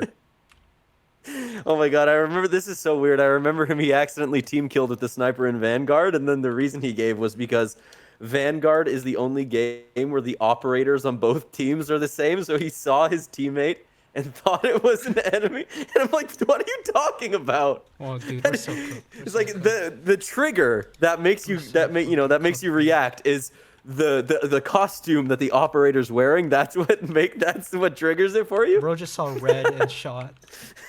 He's locked in, dude. That's such a big brain excuse, honestly. None of us operate on that level where we're looking at the costumes that the operators are wearing. No one does that, and that's why Now I Dave know Patty why I was never special, went man. pro, man. That's why that's why he was special, dude. No, you know what? You know why it didn't work out, Orion? It's because we weren't running the fucking full black skin. Oh, the man. rose. Which skin? game? Like every game has it, Fucking bro. M19, fucking fully black, just running at us in those cups, In my- dude. We're out here raging like they're using those skins. Dude, in Just Modern rock Warfare the 3, it was that skins. stupid Groot skin, man. Do you remember that? Oh yeah, I remember. That They was made it better terrible. mid-year, I remember, but at the start of the year, it was so bad, man.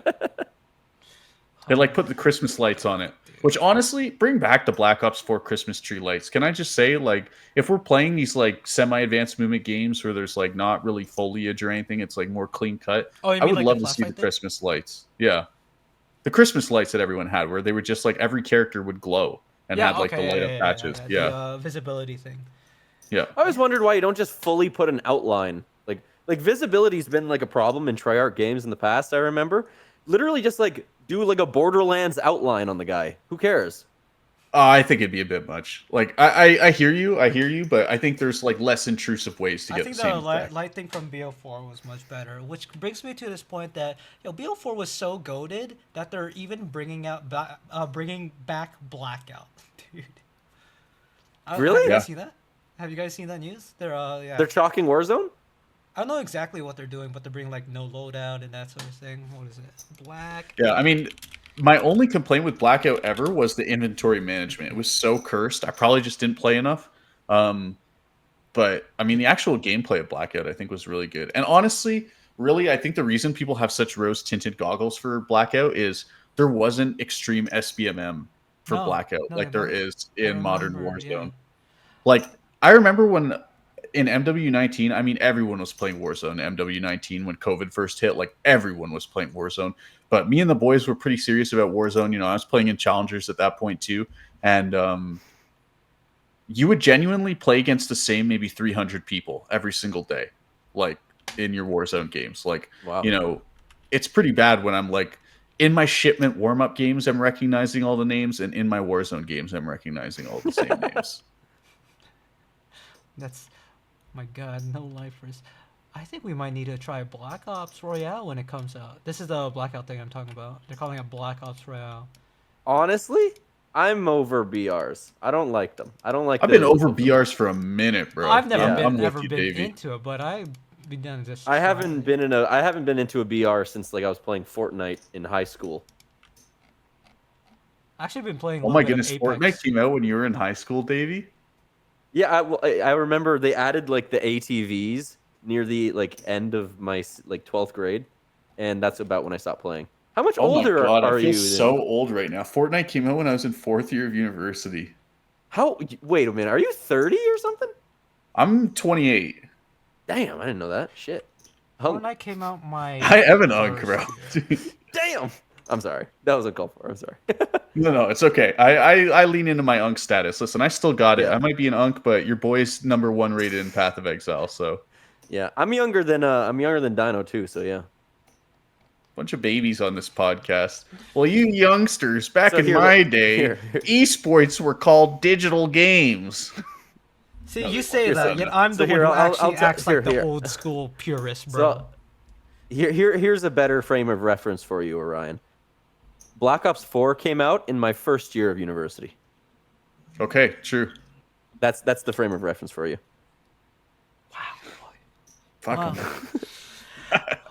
Well, that being said, I Which, think we by leave the way, it here was and 7 we let, years ago. We let Unk go to bed, or we let Yeah. Unk go back to his path of exiling. All right, thank you. That's been a long episode, actually. My God, we just talked Over 2 and hours. talked. Next Yeah. time we're gonna bring in our list of top 10. That's what we're gonna do next time. I'll make the list right now. No, I'll make the list after the weekend. All right. Let's end it here. Thank you for watching. All right. See you next time, boys.